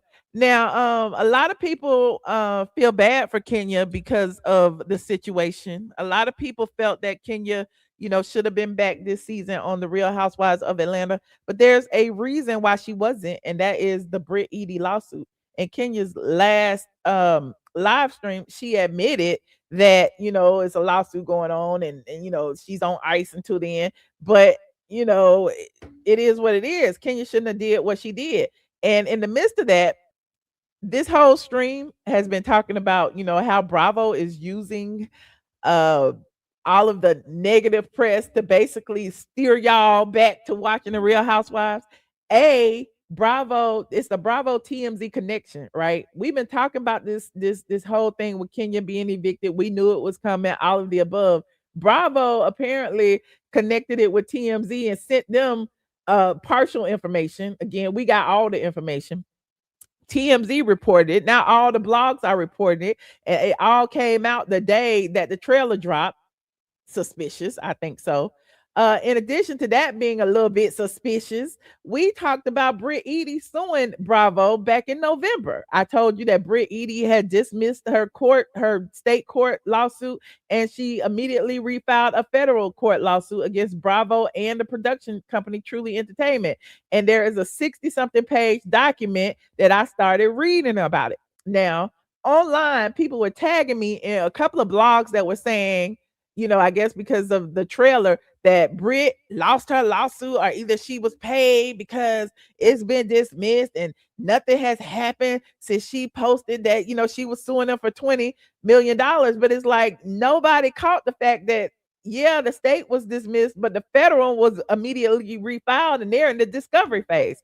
So one of the blogs I saw, I actually responded up under that. I'm not going to call them out. And I was like, well, that's not true. There's a federal lawsuit and here's the case number. And so they went and looked up the case number. And so now they reported it like it's new news. And now all of the other blogs are picking it up like it's new news. And I'm like, what? Like, the way they wrote it was, oh, this flew under the radar and blah, blah, blah. No, it did. We knew Brit had sued. Okay, we knew, we read it all, and that was in turn is why I reposted that video that y'all saw earlier today, where I was basically going through the lawsuit documents. Now, again, is that tied to Bravo? Is that whole negative PR spin tied to the situation of the trailer dropping? And Brit being tied to season 16, and why Kenya's not there, and Kenya being evicted, and the Brit and the this and the this and the this, and it just feels like a whole media push. Okay, and so if there's a media push, at least let the push be legit and accurate. Okay, so I came on to talk tonight about Brit Eady's lawsuit yet again. Okay, so for all the people who already heard it, you about to hear it again. Now, Brit Eady has re-entered the chat after the trailer dropped, honey. And this particular lawsuit chatter has reignited. Now, Bloomberg actually posted the full, hold on, let me put it up, the full court docket. And they even did a summary, and I'm going to read the summary. But the document is 66 pages long.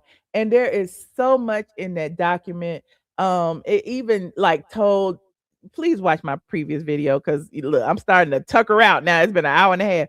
But please watch my previous video, the standalone video that's like 30 minutes where I went through most of it. Brit Eady sued Bravo Media LLC and production company Truly Original LLC over the previous season of the Real Housewives of Atlanta, and there were allegations that she was victimized by revenge PORN, and you know why, okay? And it all stemmed from Kenya Moore. Now, Kenya Moore isn't necessarily named as a defendant in the lawsuit, but she is definitely named throughout the lawsuit, and there are things that Bravo did with Kenya, through Kenya, that affected Brit and is in the nature of her lawsuit. It says Brit claims that in June 2024, a castmate named Kenya Moore published to a group of hundreds of live onlookers and defendants cameras and a photograph of a woman engaged in a graphic sex act and told the audience that the woman was Brit Eady, which wasn't true, according to the lawsuit filed with the U.S. District Court for Southern District of New York. Now, despite initially recognizing the depravity of Moore's sexual harassment of Eady, Bravo and Truly allegedly made the disgusting decision to leverage it at Eady's expense by pressuring her to discuss the incident and her sexual history on camera despite her objections. Now, if you remember Brit and they had a scene with Brit and Drew, and Brit was like, "Did you sell it? Did you sell the cat?" There were other people talking about it. There was I think Angela Oakley saying that she had like stretch marks around her mouth, all of the above. So it all was like focused on her sexuality. They got people calling her a whore, all of the above, even to this day. Now, it says defendants knew immediately that Moore's photo presentation was beyond the pale and hugely improper and well beyond the show's standards, expectations, and stated sexual harassment policies. Now, Bravo and Truly sought to gaslight Eady into thinking it was in her interest to discuss these highly personal sexual issues. Now, the defendants, Bravo and Truly, then twisted the knife in another grotesque display of sexual harassment and retaliation by telling Eady that they were planning to invite Moore back on the show. Now, Kenya would have been back on the show if Brit hadn't sat out the reunion. If Brit had showed up, they would have brought Kenya back. Okay. Now, Eady said no, she wasn't gonna do it. Like, why would she sit alongside her, harass her? Okay, so Brit is claiming sexual discrimination, sexual harassment, all of the above, which is low-key a crime. Okay, now, as you know, she was a member of season 16, and it was announced in July that she wouldn't be returning for season 17. Now, a June 5th notice, if you remember, the original notice that she filed with the New York Supreme Court described some of the same allegations as this federal suit, but that state proceeding was discontinued, which means she chose to withdraw it because they had bigger fish to fry in a federal lawsuit. Okay, so they was like, we're not gonna do the state level, we going federal with this because this happened across state lines. So it also says Eady alleges that Bravo and Truly violated New York City and City of Atlanta sex discrimination laws and committed retaliation, negligence, breach of contract, breach of fair dealing, and intentional infliction of emotional distress. Now, Eady seeks compensatory damages, including back pay and front pay, and past and present and future pain, suffering, and other hardships arising from Bravo and Truly's conduct, punitive damages, and cost of the suit, including attorney's fees. Now, the original complaint, she wanted 20 million. And now this one, she left it blank because it might be a little bit more than 20, or a lot of bit more than 20. Okay. It said NBC Universal Executive Vice President Jennifer Gesser declined comment on behalf of Bravo. Attorneys for Eady and spokespeople for Truly Original didn't immediately respond. Okay, this was back then. Now, the case is listed as Eady versus Truly Original LLC. And the complaint was filed November 20th, 2025. Now, let me go over here because somebody said it was some new documents. It was some new documents today. You said, I hope Brit gets her coin. What Kenya and Bravo did is disgusting, which is why, when people talk about Kenya and what she's going through. It's a little disgusting, but you know, a lot of the eviction drama and stuff, it might be kind of seen as karma. Okay. Hold on. Uh hold on.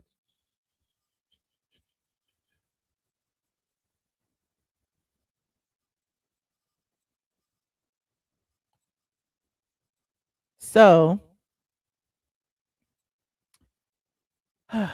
Docket Diva, shout out to Lejeune. She was who I was talking about, who had originally posted that the case had been dismissed. But I want to salute her for reposting that that it was refiled. She also did a little bit more digging, and let me see, she got the recent update. Hold on. There are 10 counts total, including sexual harassment, hostile work environment, gender motivated violence, Georgia non consensual intimate image law claims, intentional infliction of emotional distress, negligence, contract related theories, vicarious liability claims. According to Lejeune, the reason why she did a federal complaint is because it locks in detailed allegations, establishes jurisdiction, and signals litigation posture and expands procedural leverage. Hold on, what else it say? As of now,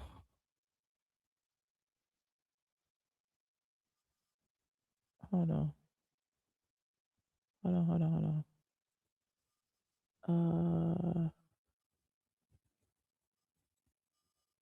For some reason I can't see.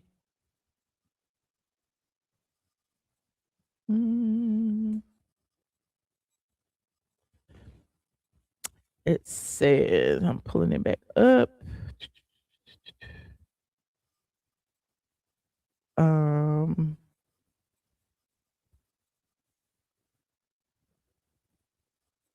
As of now, the defendants were granted an extension in February.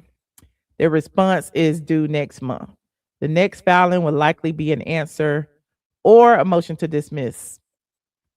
Okay, but yeah, I was told it's in discovery phase. So that is that is interesting. Okay. So yeah. You said what? Well, good luck, because going up against the machine will take you years and money. Well, it just depends. If she's also suing for attorney's fees, I mean, you know, she might have the money.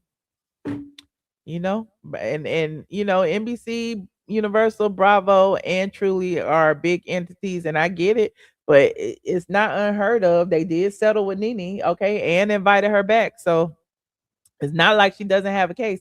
And the fact of the difference between Brit Eady's lawsuit and NeNe Leakes' lawsuit, I know a lot of people were asking about that, is NeNe was suing for discrimination for various racial and gender bias and all that kind of stuff. Brit is suing specifically about sexual harassment and things that can be seen as a crime. And so because of that, she does not have to go to contract ordered arbitration as NeNe did. So in most contracts, it'll state, you know, you have to go to arbitration because of this, and this. But if it goes outside the bounds of those terms, then you know a lawsuit is open. And so because it contained, you know, very, very graphic details of, you know, how she was sexually harassed, then she doesn't have to go through arbitration, and it'll probably move a lot smoother through the courts than NeNe Leakes did. So you know, there's that. Right. Clock that T, honey. Clock it. She has a solid case. I live in Georgia. I filed a sexual harassment suit against an employer. I had the proof through text messages. I don't blame her. That was disgusting. It was. And so, you know, just the fact that, you know, again, it's like it's all coming out now because season 17 is about to start. Yeah, and there was no reason for Brit not to be there, and it felt like the entire cast kind of turned on Brit because of her calling out Kenya for the things that she did. Because remember, her and Kelly were bosom buddies, okay? But Kelly was like, I need this job, honey. And she pretty much left Brit on an island by herself after that Kenya Moore situation. So when you start to see all of the things line up, it's like, yeah, Brit, make your money, girl. Get your money. Mm-hmm. Moving on. Like this video. Like this video. Like this video. Now, because I've been talking so long, I'm also going to touch on Kandi Burruss. Okay, just a little bit. Now, another thing that we know that I was talking about a lot months ago, I said that Kandi's divorce was probably going to get a little dirty. Okay, because when Kandi filed her document, I feel she didn't expect for Todd to clap back. She didn't expect for Todd's attorney to have as much detail and knowledge about the case as her attorney. But Todd went back and got Randy Kessler because Randy Kessler was a part of him signing that prenup. And now they are in a full-blown battle. Now, Kandi has made it her mission to go from platform to platform to platform to kind of like skew the narrative a bit in her favor, because apparently reading the court documents, a lot of people are like, yeah, I think Todd might deserve some money. Yeah, I think, Kandi, you a little male identified, Kandi. You left that man alone while you traveled around the world. Like, somebody got to take care of them babies. And even if you hired a nanny, the daddy was still there. Okay. So Kandi has been doing interviews. Kandi has been disputing the fact that Todd is fighting the prenup, and which is crazy because it's like, how are you disputing the fact that Todd is fighting the prenup? Hold on, we about to pull it up, y'all. Like this video, please, and thank you. Like this video. Now, Kandi appeared on Watch What Happens Live. She didn't appear on Mike Kelly and Mark and Kelly. She didn't appear on Some Caucasian Lady podcast. She appeared on TS Madison. She's appeared on so many different platforms talking about her divorce.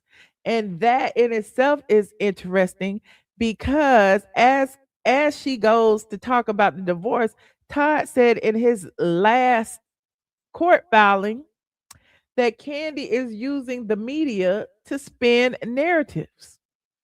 Now, a lot of people get mad at me for bringing it, but again, we talking about the actual court documents and what we see. We only thing you got to do is take a look and you see that again, Todd has said nothing.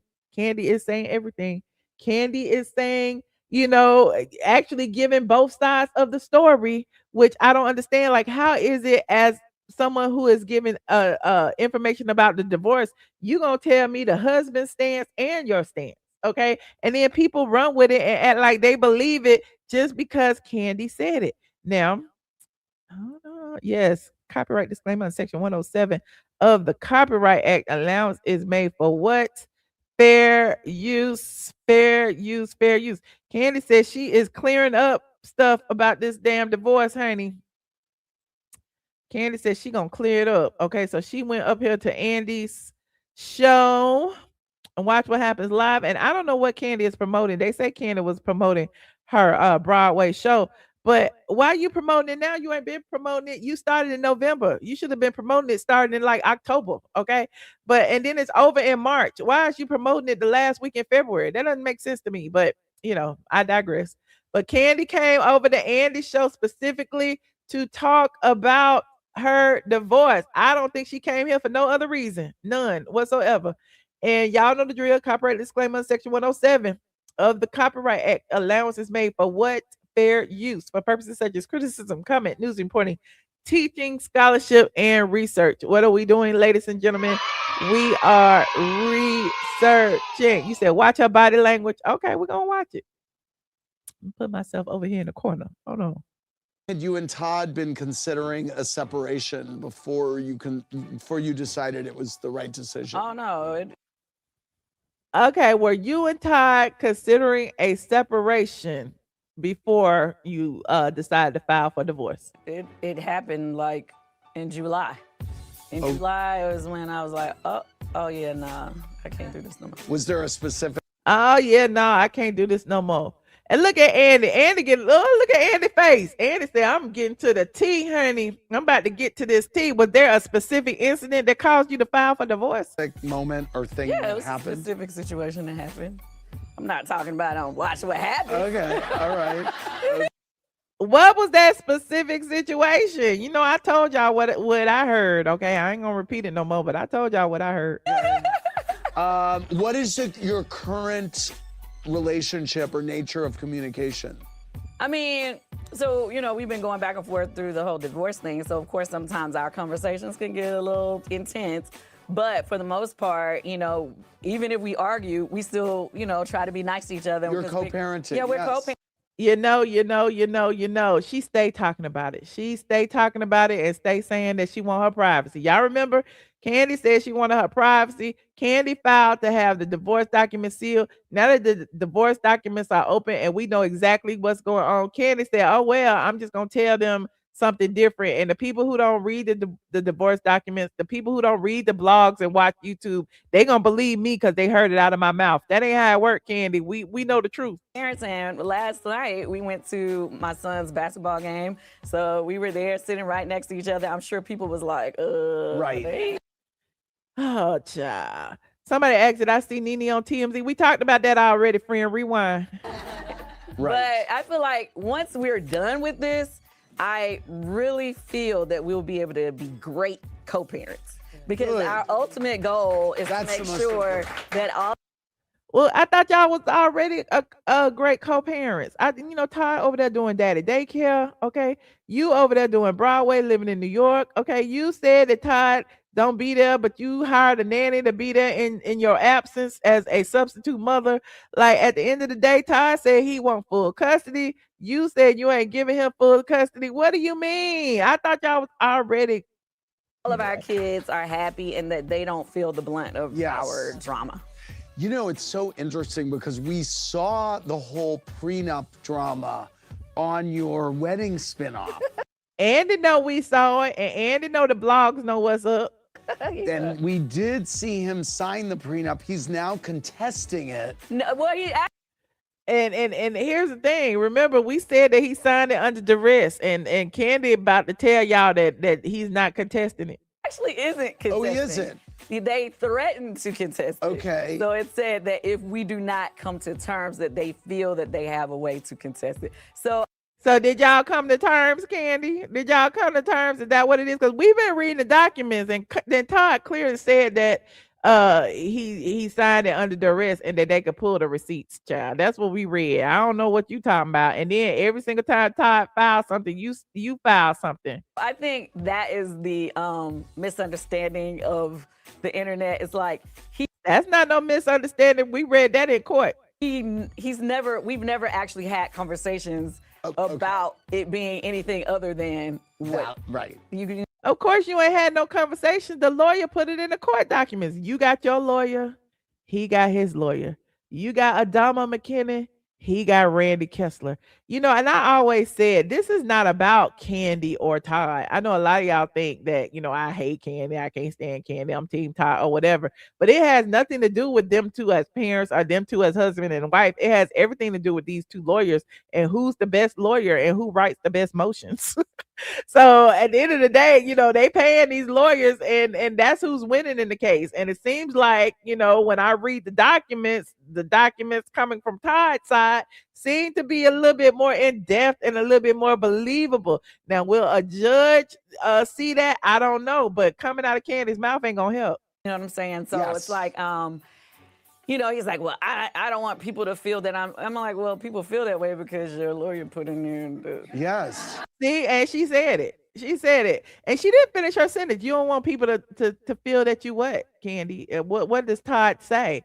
Like, to me, like her coming on this show and telling us what Todd says or how Todd wants to feel, is weird because we can't get both sides from one person. It's impossible. So, that's Kandi's side. Okay, Kandi said that Todd said that, and we don't know if Todd said that or not because we ain't heard nothing from Todd. Okay, and Todd said that we ain't heard nothing from Todd. Meanwhile, Kandi went over to TS Madison's channel. What are y'all? And continue her lies and fairy tales. Okay, and apparently on TS Madison's channel, Kandi basically said that they did not break up over anyone that they entertained together. And remember, I said that Ty had emotional relationship with somebody outside of Kandi. Well, clearly Ty did something with someone that y'all weren't entertaining together. He was entertaining them by himself, which was an issue because y'all agreed to entertain people together. Okay. So here's what Kandi said to TS Madison. Why is she talking to this man in a wig? Anyway, hold on. Y'all know the drill, copyright disclaimer, yada, yada, yada. Forward, anything from those 11 years, like moving forward to put like with. Like, what you trying? What'd she say? I don't even understand what he asked her. Y'all decipher and put it in the chat. No, girl, I'm just saying, okay, no, because, girl, okay. So the streets has, see, I ain't want to be over here and do this on. Is his breast hanging out? This why. So the streets has said, because the streets has said that God, what? Why y'all be wanting me to read this? y'all was I see. Okay. Let me be clear. So Let me be clear. And he's sitting up there looking like Fred Flintstone in that dress. Nothing that he and I had done together, or anything that we had. Anybody that we've hung out with or whatever had nothing to do with our breakup. Okay, so it was nobody they entertained together. Okay, that's very specific. That means it was somebody he was entertaining without you. Okay, and even the people in the comment section saying the same thing, child. Look at it. Okay, like whatever. And somebody said, so Todd was slipping and dipping with a non-approved woman. That's what we said before. Like she ain't saying nothing that we ain't said. Okay.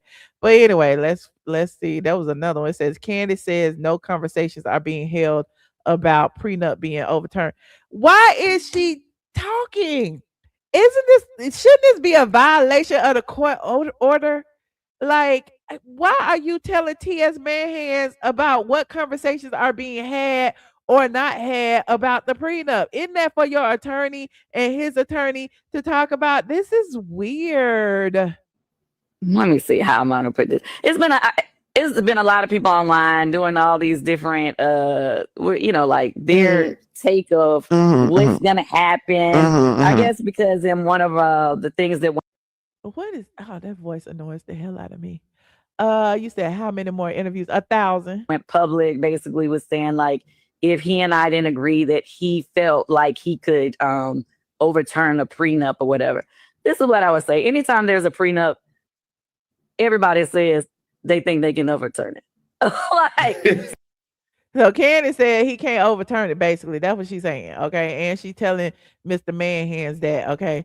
Anyway, oh God. So, but those are, that's normal, you know what I mean? But truth be told, in our discussions, there is no conversation of that. You know what I mean? He ain't gonna discuss it with you. And our situation is fair for us. You know what I mean? What was already agreed to. So there is no reason for it to go there. You feel what I'm saying? Okay. Whatever. Moving on, like this video, please. Thank you.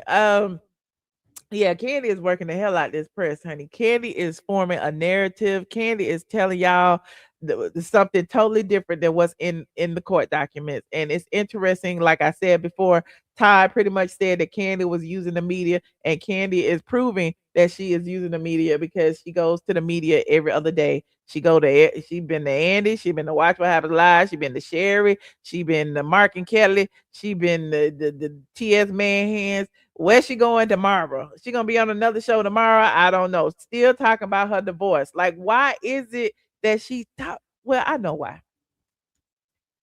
I know why. We've only heard. Thank you, John, for the cash app. Like, nobody was talking about Kandi before this divorce. So I mean, why not continue to use it and up your Q score? Okay, what she got to sell now? Because clearly Kandi wants to be in the media for something, and so the only way to do that is to keep talking about this divorce, keep getting on the blogs, good, bad, or indifferent. People are still talking about her. If she wasn't talking about this divorce, Kandi would fade into obscurity like Marlo Hampton and the rest of the people who no longer on the show, and Sheree Whitfield and whoever else. Nobody is talking about them. Okay, nobody. Anyway, moving on. Like this video. I got like 15 more minutes that I can talk, and I will allow you guys to call in. Y'all let me know what's going on with this Real Housewives of Atlanta rollout, and how people are digging into the things that we've been talking about for months. The Brit Eady lawsuit, the Kenya Moore of it all, and how Brit, they told Brit that Kenya Moore was coming back to the show, and Brit was like, hell no. And now Kenya can't come back because of Brit's federal lawsuit. Let's talk about how Kandi is using the media to frame a narrative about, the situation between her and Todd, and how I told y'all months ago that this divorce might get dirty because Kandi basically said in the beginning, oh, I want a divorce. Oh, we got a prenup. Oh, he's gonna sign it. It's non-contested. And then Ty was like, wait 1 second, hold my beer, honey, because I got some things to tell you. And so her and Ty been going back and forth. It hasn't been too simple for her. And let's not forget, Kandi was posting crying videos talking about how she was going through it and she was so sad, and now she ain't sad no more. She going from platform to platform telling y'all that this ain't what it was, and we knew what it was when we saw it. So that's interesting. What else? How y'all feel about Bravo using Kenya Moore's eviction to help promote Real Housewives of Atlanta? We've been talking about Kenya Moore's eviction forever, and now they're about a month behind. And then I showed you earlier today how the writ possession has been signed by a judge today for the marshals to put Kenya Moore out. It's official. It's a wrap. No more Kenya Moore hair spot. Okay. Also, we talked about NeNe Leakes' new man and her sitting courtside at the Memphis Grizzlies game in Memphis, honey, and her kissing her new caramel complected cutie. Okay. Shout out to NeNe Leakes. And we also talked about NeNe and Carlos and their tour. So we've been on for an hour and 48 minutes. So if you just getting here, you missed a lot, honey. And we got some calls in the back. Hold on just a minute. Hello. Hi, Michelle. How are you? Hey, Mickey. How you doing? I'm good, Michelle. You look really nice. I like your hair. Ciao. How she go from filing under NeNe's, swearing up and down that she want all of it sealed. She wants to keep it private. She wants to keep it cute for the kids. And now she on a promo run. I think how wasn't it Kandi that had the tagline, I turned lemons into lemonade or something. Mm-hmm. You know what I'm saying? I think somebody must have gave her a pep talk, and now she turning lemons into lemonade. Instead of hiding from it, she just gonna face it front and just go and tell her side of the story. Well, her narrative of the story. We already know that it's not true, but yeah. And I remember she said she was going to do a speak on it, on this whole thing. So I don't know. I don't know. Todd seemed like he's not going down without a fight. He gonna make that Randy Kessler work. Yeah. And I do think he has a case against her, for sure. I mean, everything is well documented. When you've been on TV for all those years together, and they've been through a lot. And Todd definitely has been through a lot. He's like, child, I was not on TV for all those years, getting dragged and emasculated for all these years and not get anything out. What do you think about the people who saying she promoting her play? How she promote her play talking about her divorce? I mean, she could easily, she can be like, I don't want to talk about my divorce. Yeah, I haven't heard not one thing about that damn play. Mm-hmm. What's going on with the play? She's been there for months. What's the play about? We haven't heard not one thing. Every time we see Kandi, she talk about her divorce. I ain't heard not one thing. It was that. Being on Broadway is great. I have such a wonderful time. It was that one clip that went viral. You had me underrated. Don't make me pull it up. You know I got it. There was that one clip that went viral, and that's it. We haven't heard from the play since. But hey, I mean, listen, she, you got to do what you got to do, I guess. I just honestly, I wish this was on the show. I ain't gonna lie. I do too. I wish this was on the show because we saw everything else. We saw them get engaged, get married, have kids, start businesses. Him beefing with Mama Joyce. I mean, I wish we got this too a little bit, but it is what it is. It is what it is. And Kenya Moore. Oh my God. Wait. Before you wait, I gotta play this. That was deleted. I have retrieved a copy of it. I am so glad that the bloggers be blogging because the video that I told you that I could not found was downloaded. And we have a copy of it. I'm all over the place. And I know I was just talking about Kandi and the divorce documents or whatever. Video that was deleted.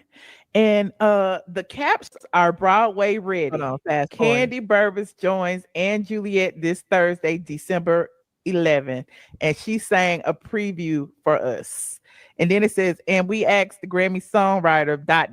I can't see the rest because, again, they deleted the video. But this is the video they deleted. Let's see why they deleted it, y'all. But you had me underrated. Hello, everyone. I'm Kandi Burruss, and we are playing Finish the Lyric. Oops, I did it again. I played with your heart, got lost in the game. Oh, baby. Sing it in a higher key, but today, you're not getting. You gotta come to the show to get the right version. Mistaken, always second guessing, underestimated, but look, I'm still around.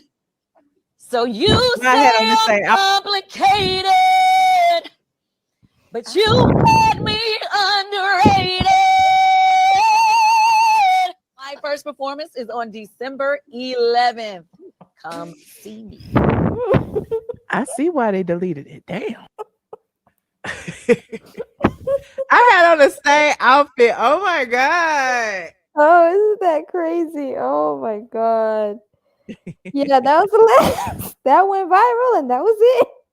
We haven't heard from the play since, child. She ain't trying to sing no more. But yeah, that's a classic clip. That's hilarious. But go off, Kandi. Go off. Y'all said it was the mic. I didn't say what it was. I just said they deleted it. Why y'all mad at me? They posted it. Shoot. Yeah. And deleted it too, but it is what it is. Right. Kenya Moore, child, let it go, baby. Let it go. That spa is her biggest op at this point. The spa became her biggest op. She needs to set herself free from that damn spa because nothing good came out of that spa. You done spent all that money into the spa. You got fired in the spa. You done turned it into a damn thrift shop. And now you're facing eviction. It's like God is telling you, like, girl, you need to let it go. It's just not. He done gave you every sign out there. You need to pivot and go into some other business because clearly this is just not it. And she could have started small, honestly. She could have started small and work her way into this big 2-story spa that she spent $400K on, and this all of this big to do. But hey, she went out with a bang. At least she went out with the bang. And that trailer, Michelle, first off, that cast photo really pissed me off. What in the AI is going on? Y'all had a damn Tea Party. Was it the Tea Party promo that they did? The dollhouse. The dollhouse, Tea Party, whatever. If y'all had money for that, y'all couldn't get everybody and do a proper photo shoot? Right. This is AI. This is insulting. Yeah. This is really insulting. I love me some AI, but this sucks right here. Everybody look like a cartoon. It looks very, very just like we don't even care. We're not even trying to front to the people. That's what it looks like. Like we have no shame. And at least we know like the people last year actually took these pictures. Yeah. But like Kay What's Her Face and Picky Cole, did they actually take a picture or did they literally like just superimpose them in the image? Well, clearly they did. And then with the tiger, they had to throw a tiger in there like that was gonna throw us off. Why? It's a damn mess. It just shows you like we don't care and we're not even trying to pretend like we care. Yeah, the budget was low. I think because they have eight housewives, they didn't have no budget for a photo shoot. And why the hell do they have 8 housewives? This is 8 women, 8 different stories, 8 different personal stories, and they're all going to have their dynamics together. And let's not pretend like this is not back in the day, where back in the day you were guaranteed 24, 25 episodes. Now these girls are going to be lucky if they get even 18 episodes. So how are they going to cramp everything up with 8 women? And from the looks of the trailer, it seems like it's just going to be the newbies running around trying to make a name for themselves while Portia, Phaedra, and Cynthia, as the vets, are just in the background just cooling, Yeah, I think Phaedra and Cynthia being the 2 matriarchs are the oldest on there, and their connection with quote unquote the legacy cast, you know what I'm saying? Because at this point, Phaedra is the one who, came from what, season 2, 3, somewhere around there. Season 3, yeah. Cynthia and Phaedra came on the same year. Yeah, so it's like them being, from back then when it was great, kind of like ties it all together, and the emotions get involved. But even with them 2, we need some more. I don't these other, like, even them with this new group of girls, it just feels disjointed to me. It does. And to me, like last year, for me, it was like their make or break. They took a 2-year hiatus. It was Portia's big comeback. They brought in Phaedra at the very last minute. She done filmed for 2 weeks. They had the whole Brit and Kenya scandal. They brought on a whole new cast. I mean, the only person that was left from season 15 was Drew and Kenya got fired. So Drew was the only one.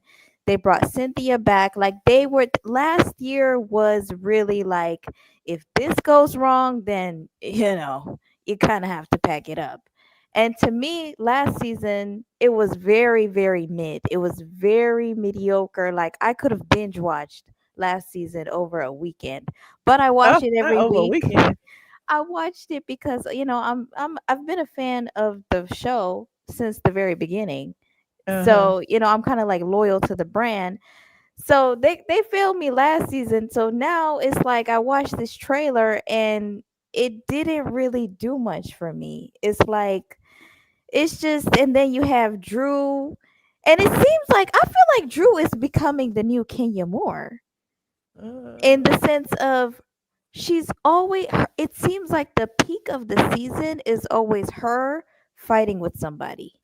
She fought with Sheree, she fought with Portia, she fought with Marlo, she fought with Kenya, she fought with Kandi. It's like her getting into it with somebody will always be kind of like the peak. So I think her and K Michelle, them getting into it is gonna be like, oh my god, like this is the best part of the season. Like they're trying to make it look like them two, like it's gonna be like, oh, like everybody's activated and everybody, it's like, I don't know.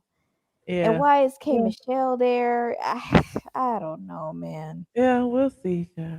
We'll Well, I see. appreciate you calling Mickey, friend. I appreciate you. Thank you, Michelle. Have a good night. Always a pleasure. Bye. Hey, voiceovers, how are you? Hey, Michelle, can you hear me? Yes, I can. How are you? I am doing well. How are you? You look so beautiful. I love your outfit. It looks like you have like the purple highlight. Is that purple in your hair? Like purple highlights. Is that purple? No, it's all black and brown. I guess.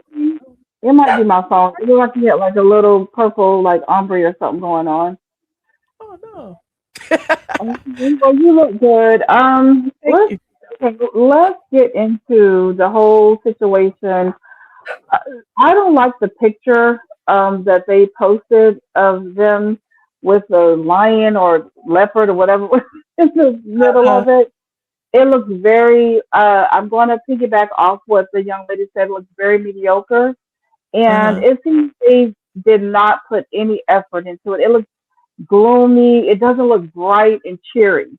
Like normally when they do the cast photos, they look beautiful. And oh my gosh, I just don't like how the picture looks. It just looks like they just threw something together. Yeah, just look cartoonish, like just whatever. Yeah. Yeah, and I'm like, what are you guys doing? And I mean, I understand that, like you said, that they have 8 ladies and stuff like that, but to me, it just seems like they could have did a little bit better in reference to the cast photo. Now with K Michelle coming on, I think she would be a good addition. However, it does seem like there's going to be like just some weirdness going on between her and her husband. I don't know. I don't know. It just seems like when I see him and see her, it doesn't look organic. It just seems a little bit. I don't know. Just something about it just seems weird. Yeah, I don't. Yeah, the whole K Yeah. was amazing. I don't know. I'm gonna watch it. I'm gonna review it. It's not, I try to like reserve everything. I'm very critical of the Real Housewives of Atlanta, but and people think that's me being a hater. That's just me being an antagonist because I like to start conversation. But I do hope, we all, tune in and see it. I hope that they continue on until, they bring NeNe back. Well, that's what we're rooting for. I mean, I'm gonna be honest with you. I honestly believe that if they were to bring her back, that the ratings would definitely go through the roof. And in reference to the Kenya situation and Brit Eady, what happened, last season, really was to me the demise of Kenya's,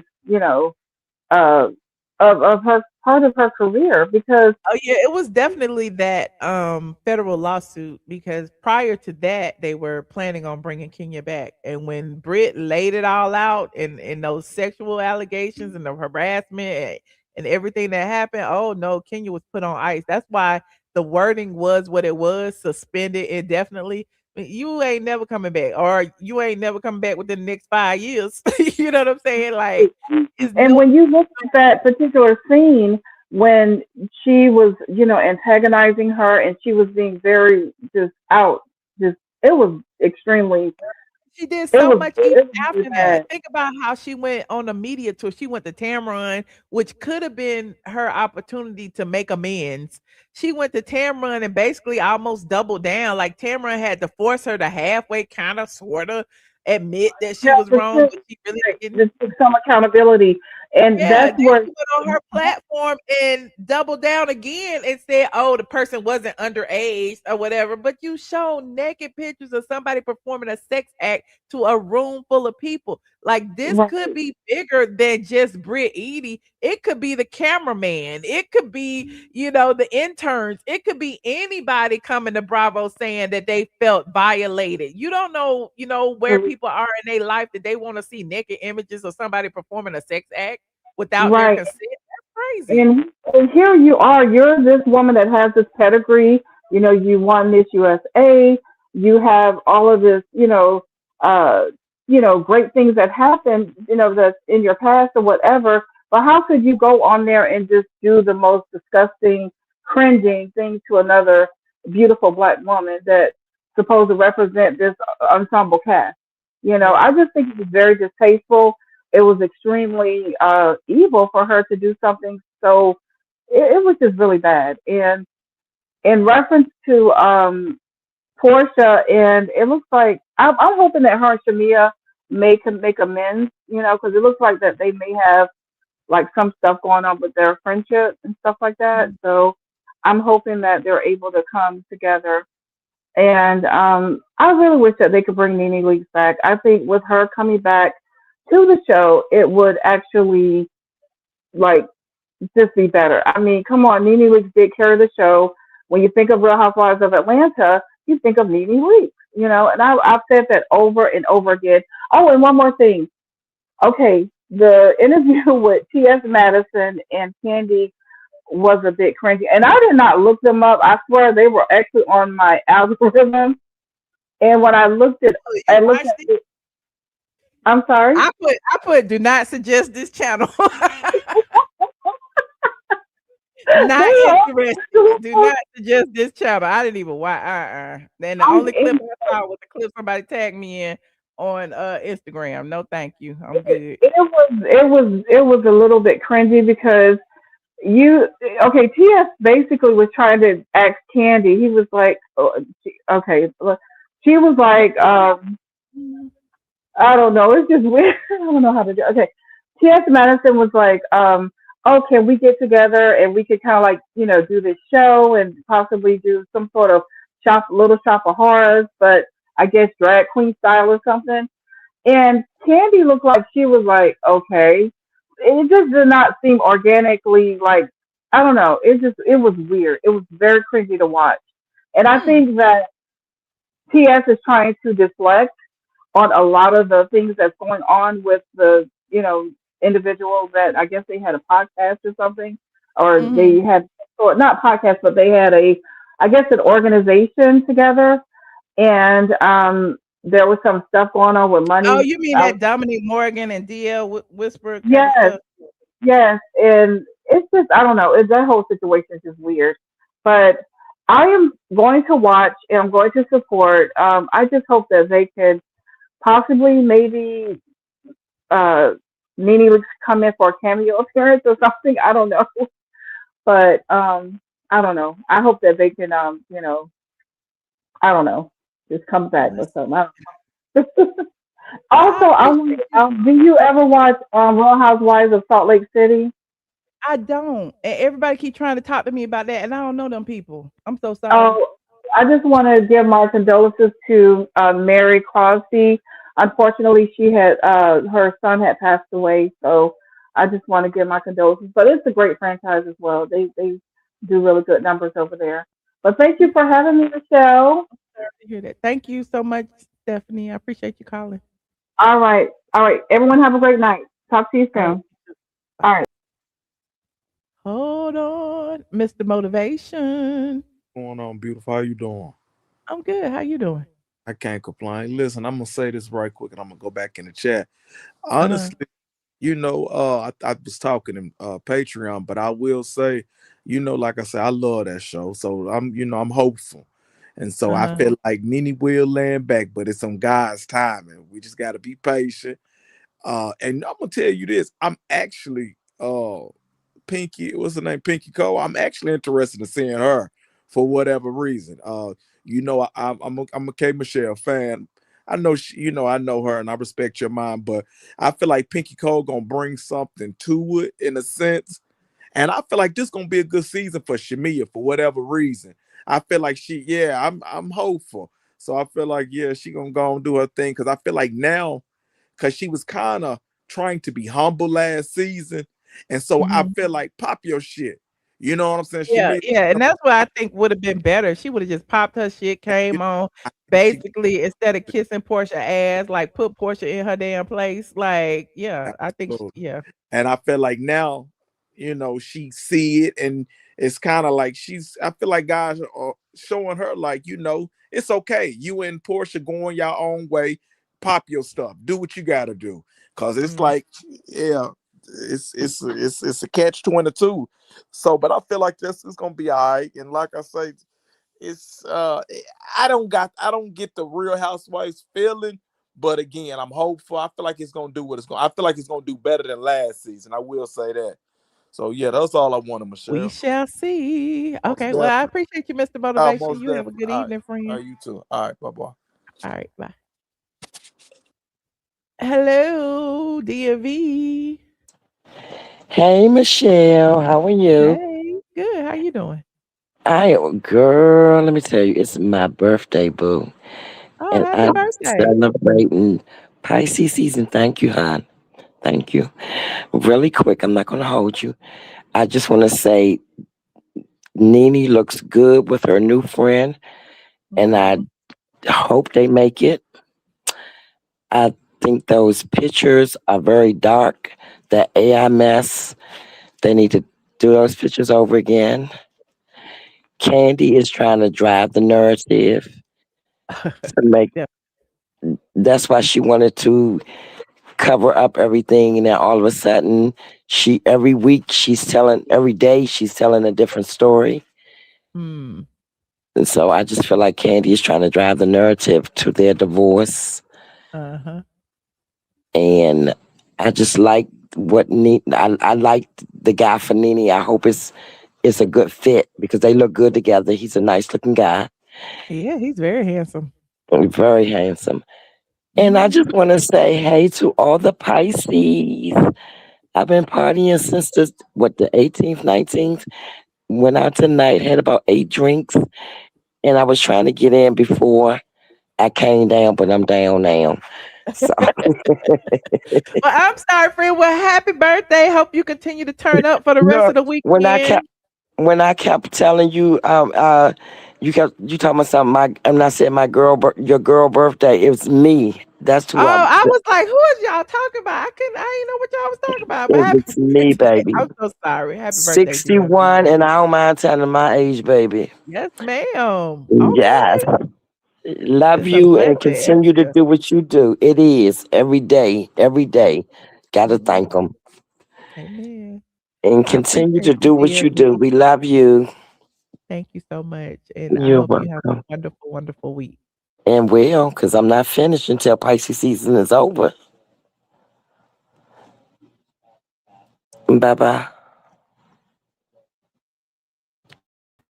I keep freezing up, y'all. Can y'all hear me? Hello, hello. Yes. Okay. Thank you. Have a good night. Thank you, DMV. All right. All right. Yes. Okay. Thank you. Have a good night. All right. Oh, Lord, I'm echoing too. Hold on. Let me do this. Hey, y'all. I'm back. I got a few more calls. 1, 2, 3. Let me take at least this one. Hold on. I got to turn this sound off over here before I do that. Turn the sound off so I won't echo. Okay, that's better. All right, we got Chi-Town running in the building. Hey, how you doing? Can you hear me? Chi-Town running. Can you hear me? Okay, hold on. Perry, can you hear me? Yeah, can you hear me? Yes, I can. How you doing? I'm good. How you doing today, Michelle? I'm good. It's a bit of an echo, but we'll go through it. But you were sending me with that clip of Kandi singing like. Listen, they got so mad at me because I'm like, why they delete it? I don't understand. She has. I mean, it was completely tone deaf, and I'm not gonna say that Kandi can't sing, but we all know that the voice has to be maintained. And I'm telling you from a singer, like, boy, I was like, ooh. But Miss NeNe showing out, ain't she, with She done put on her 48-inch bundle and the blonde. She looked good, and she done But she was shipped the just with Nigerian Carlos man. Tuesday night. Now she just skipped over to Memphis Wednesday night and was sitting up courtside with the man in Memphis. Then she gonna be in Nashville tomorrow night. So I'm like, NeNe is making the rounds, honey. She better work. She done shipped that one guy back to Nigeria and got her a Rick Fox. She ain't got her a Rick Fox She now. went from And chocolate to caramel, honey. but they compliment each other. And I was just gonna say that I didn't think he would be NeNe's type. But they do compliment each other. Ain't nothing wrong with a little cream in your like a coffee. younger Greg. And he's an attorney too. A little cream in your coffee. You might like it too. Give it a shot, Michelle. I know you like chocolate too. Chocolate's good for you. But ain't nothing wrong with a little cream in your coffee. I like the rainbow, child. I'm good. Yeah, that's what I said. Not the rainbow, but I'm just saying I I like get it. chocolate, vanilla, swirls. Because we come in different varieties in the Black community. That's what I love about us. But what I was gonna say, that Kenya, I'm gonna show her some grace today, because it's really hit the fan. But I'm gonna say, that whole ditzy La La Land. Hello? I'm here. What happened? Yeah, can you hear me? I had to switch out the camera. Oh, okay. I was just saying, Kenya, I'm gonna show her some grace tonight, but that whole like ditzy La La Land persona that Kenya puts on the show. I really think that she's living a fairy tale. Like, why would you go on your live and say it's all a lie and we were making it up if eventually everything was going to be put out? You know what I'm saying? It just doesn't make any sense for her to do that. She should have just kept quiet. And then I think she did it because she hated me. I mean, when I tell you, I have never gotten so much hate except on those Kenya Moore posts. And I'm like, does Kenya have like a group chat or something? Because every single time I put a Kenya Moore reel up, they all under that. You dragging a Black woman. You why you and I'm like, damn, are y'all doing this up under that TMZ post or is it just me? And I do notice that, she was throwing little low-key shots at me, and then they was trying to blame me for her shop not being open. I'm like, how is it my fault that the shop is not open and everybody in Atlanta know that shop is not open? So, whatever. Well, she actually Team Twirl, she got a little cult over there because like they really do some of them be going, but it's all delusion, just like her. Because like I said, you knew that eventually it was going to be exposed, and it's like, why not just keep quiet? And then it's like, my thing is like, I think that she's still living in delusion and reality hasn't hit her yet with this whole situation. I think that's why she agreed. Didn't she agree to like a split payment through the court? She was going to make one payment. She did. And the first payment was due on February 19th. And then when she missed that payment, everything just exploded because they said if the day after that payment is when they filed for the writ for possession. Okay. And then the judge just signed the writ of possession today. It is signed, which means the judge is not going to unsign it. So yeah, they about to put Kenya on the curb. And TMZ didn't report that. Straight from the A was the first to report that about the writ. Well, it just seems so late. When I saw the TMZ article, I immediately thought of you. And I was like, oh, they late to the party. It's like every time I see something that you gotta know that it's the Bravo to TMZ pipeline. And so the trailer just dropped. And so Bravo needed something to like, drive people to watch that trailer. And it felt like, they needed some drama behind it. And the drama is what, kind of drew them over there. Because now people are like, because a lot of people didn't know Kenya wasn't on this season. Right. But you made like some really good points, like as far as maintaining people like with money wanting to maintain that lifestyle and not wanting to downsize. It's not that they don't have money, but they have to maintain that lifestyle. And it had me thinking of like people like even huge celebrities. I think like Cardi B was saying like her bills come to like $2 million a year. I mean, think about that. If you got like 80, 90 million and you spending $2 million a year and you don't have anything to, cover for the depleted funds, you're not going to have anything in about 20 years. Nobody wants to do that. Be old and not have any fun. So like these huge celebrities, they are spending a lot of money. Like even Beyonce, like people will be like, why is she still working? Because she still wants to maintain her. I mean, one of her mortgages, what, like $250,000, and that's just on one house. You know, you got security, then you got, I mean, it's a lot of money to live that kind of lifestyle. And if you don't want to downsize, she don't want to sell, what is it called, more manor, and she still wants to live that lifestyle, then like I guess I just don't think reality is hit with Kenya yet, but I'm gonna leave that I mean, alone.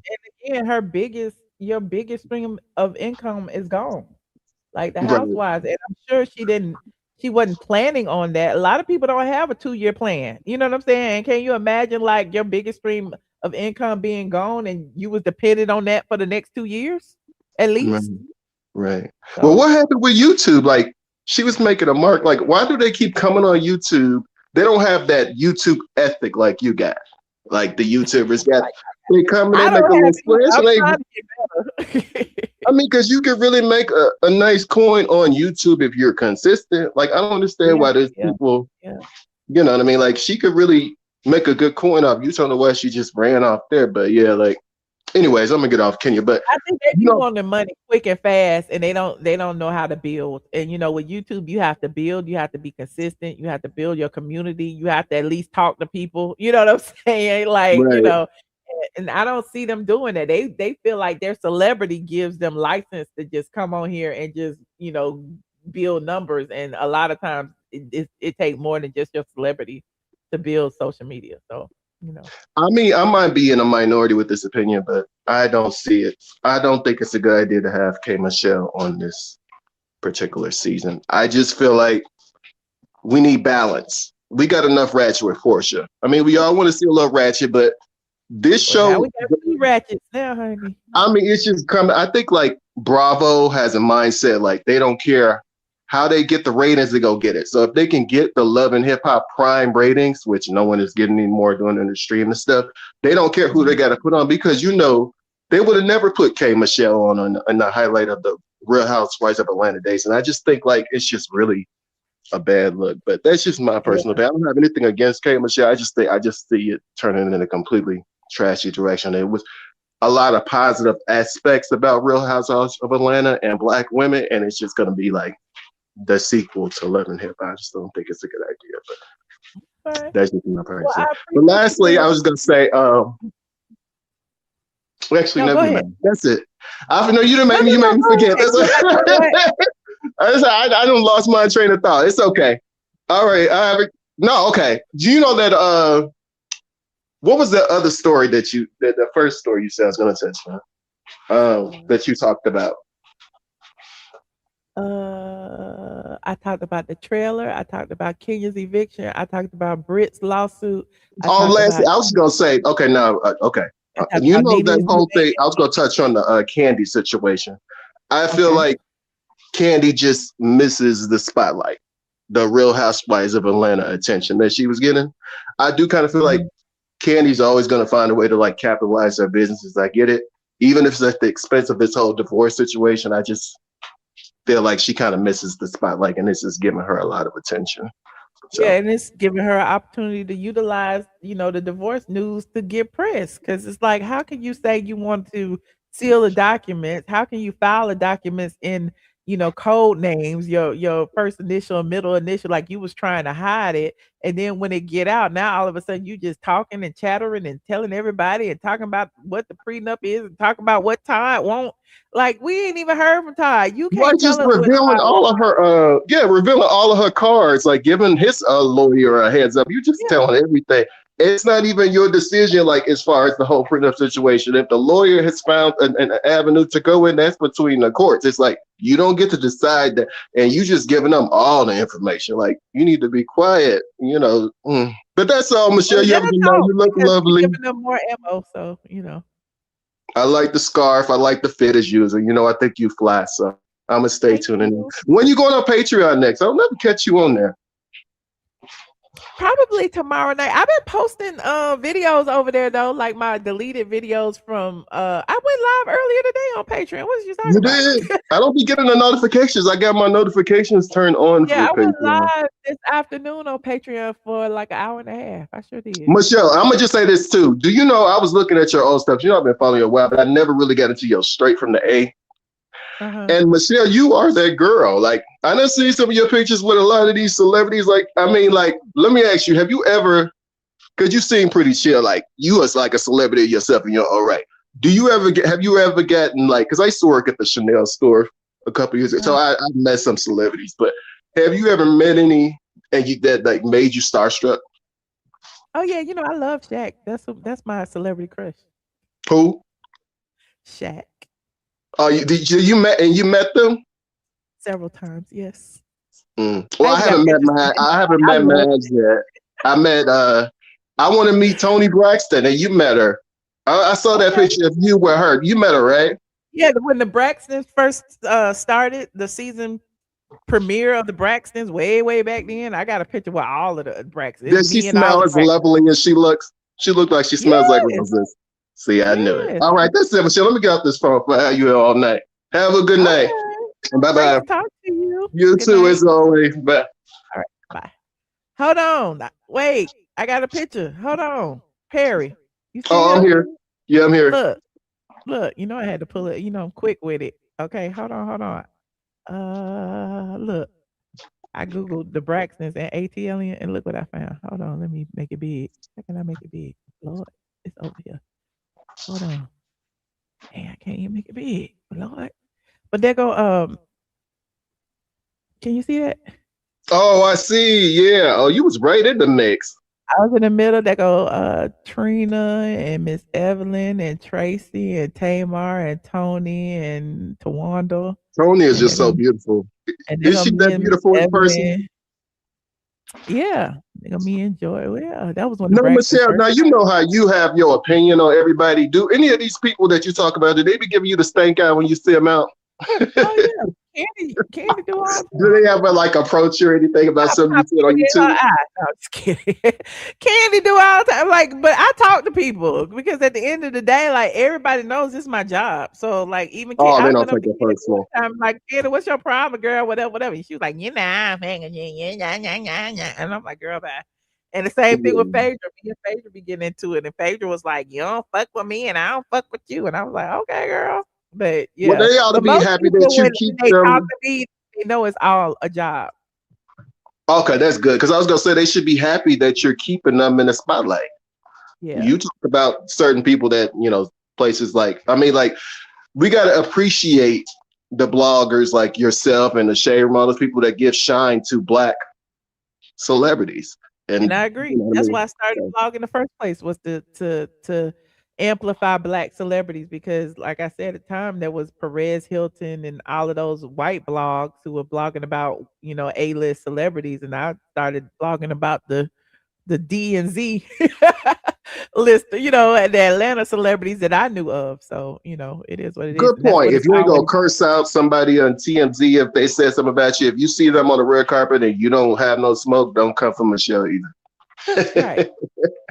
All right. All right. Have a good night. Bye, Michelle. All right. Bye. Hold on, Pink Dreams. Hey, friend, how you doing? Hello, you muted. Pink Dreams. Can you hear me? Hello? Pink Dreams. Okay, well, I tried. Well, that was the last person in the back. Anyway, you guys, don't forget to like this video, please. Thank you. I stayed an extra 30 minutes. I was just trying to stay for 2 hours. If you're just getting here and y'all asking me, did I see NeNe with her new caramel complected attorney boo? I did. Okay. I talked about it as soon as TMZ posted it. I pulled it up over here on the live. So you just get in here, rewind the live. Okay. I talked about NeNe and Carlos in Raleigh. Okay. I talked about Kenya Moore being evicted. Okay. And y'all know I was first to report it anyway. And now we are first to report that the writ that to eject Kenya Moore from Kenya Moore Hair Spa has been signed. We don't know if she's gonna be kicked out tomorrow or Monday. I don't know, but it's been signed by a judge today. Well, actually February 25th, because it's after midnight. Today is the 26th. It was signed on February 25th. Okay. Also, I talked about the Brit Eady lawsuit and why it is now people are talking about it as if it's new. And we've been talking about that since the day after she filed it. She filed it November 20th of 2025. I think we talked about it November 23rd. Shout out to Bloomberg. who gave us the breakdown of it in the 60-something page document. Yeah, so if you want the tea, honey, come to me, honey. I don't know why y'all be waiting. All these blogs just be late with the Real Housewives of Atlanta tea, and I be giving it to y'all early, and y'all be thinking I'm lying. And now y'all know I don't. So shout out to the squad. I appreciate y'all who understand that I'm here for credibility. Yes, I'm an investigative journalist, honey. An investigative journalist. Don't forget to like this video, subscribe if you are not subscribed, and I will see you guys in the next video. Oh, and watch the video from earlier today where I did break down the Brit Eady lawsuit. I also did a video the other day where I broke down the Real Housewives of Atlanta trailer, and we watched it again tonight just for shits and giggles. It's been real. Good night, squad.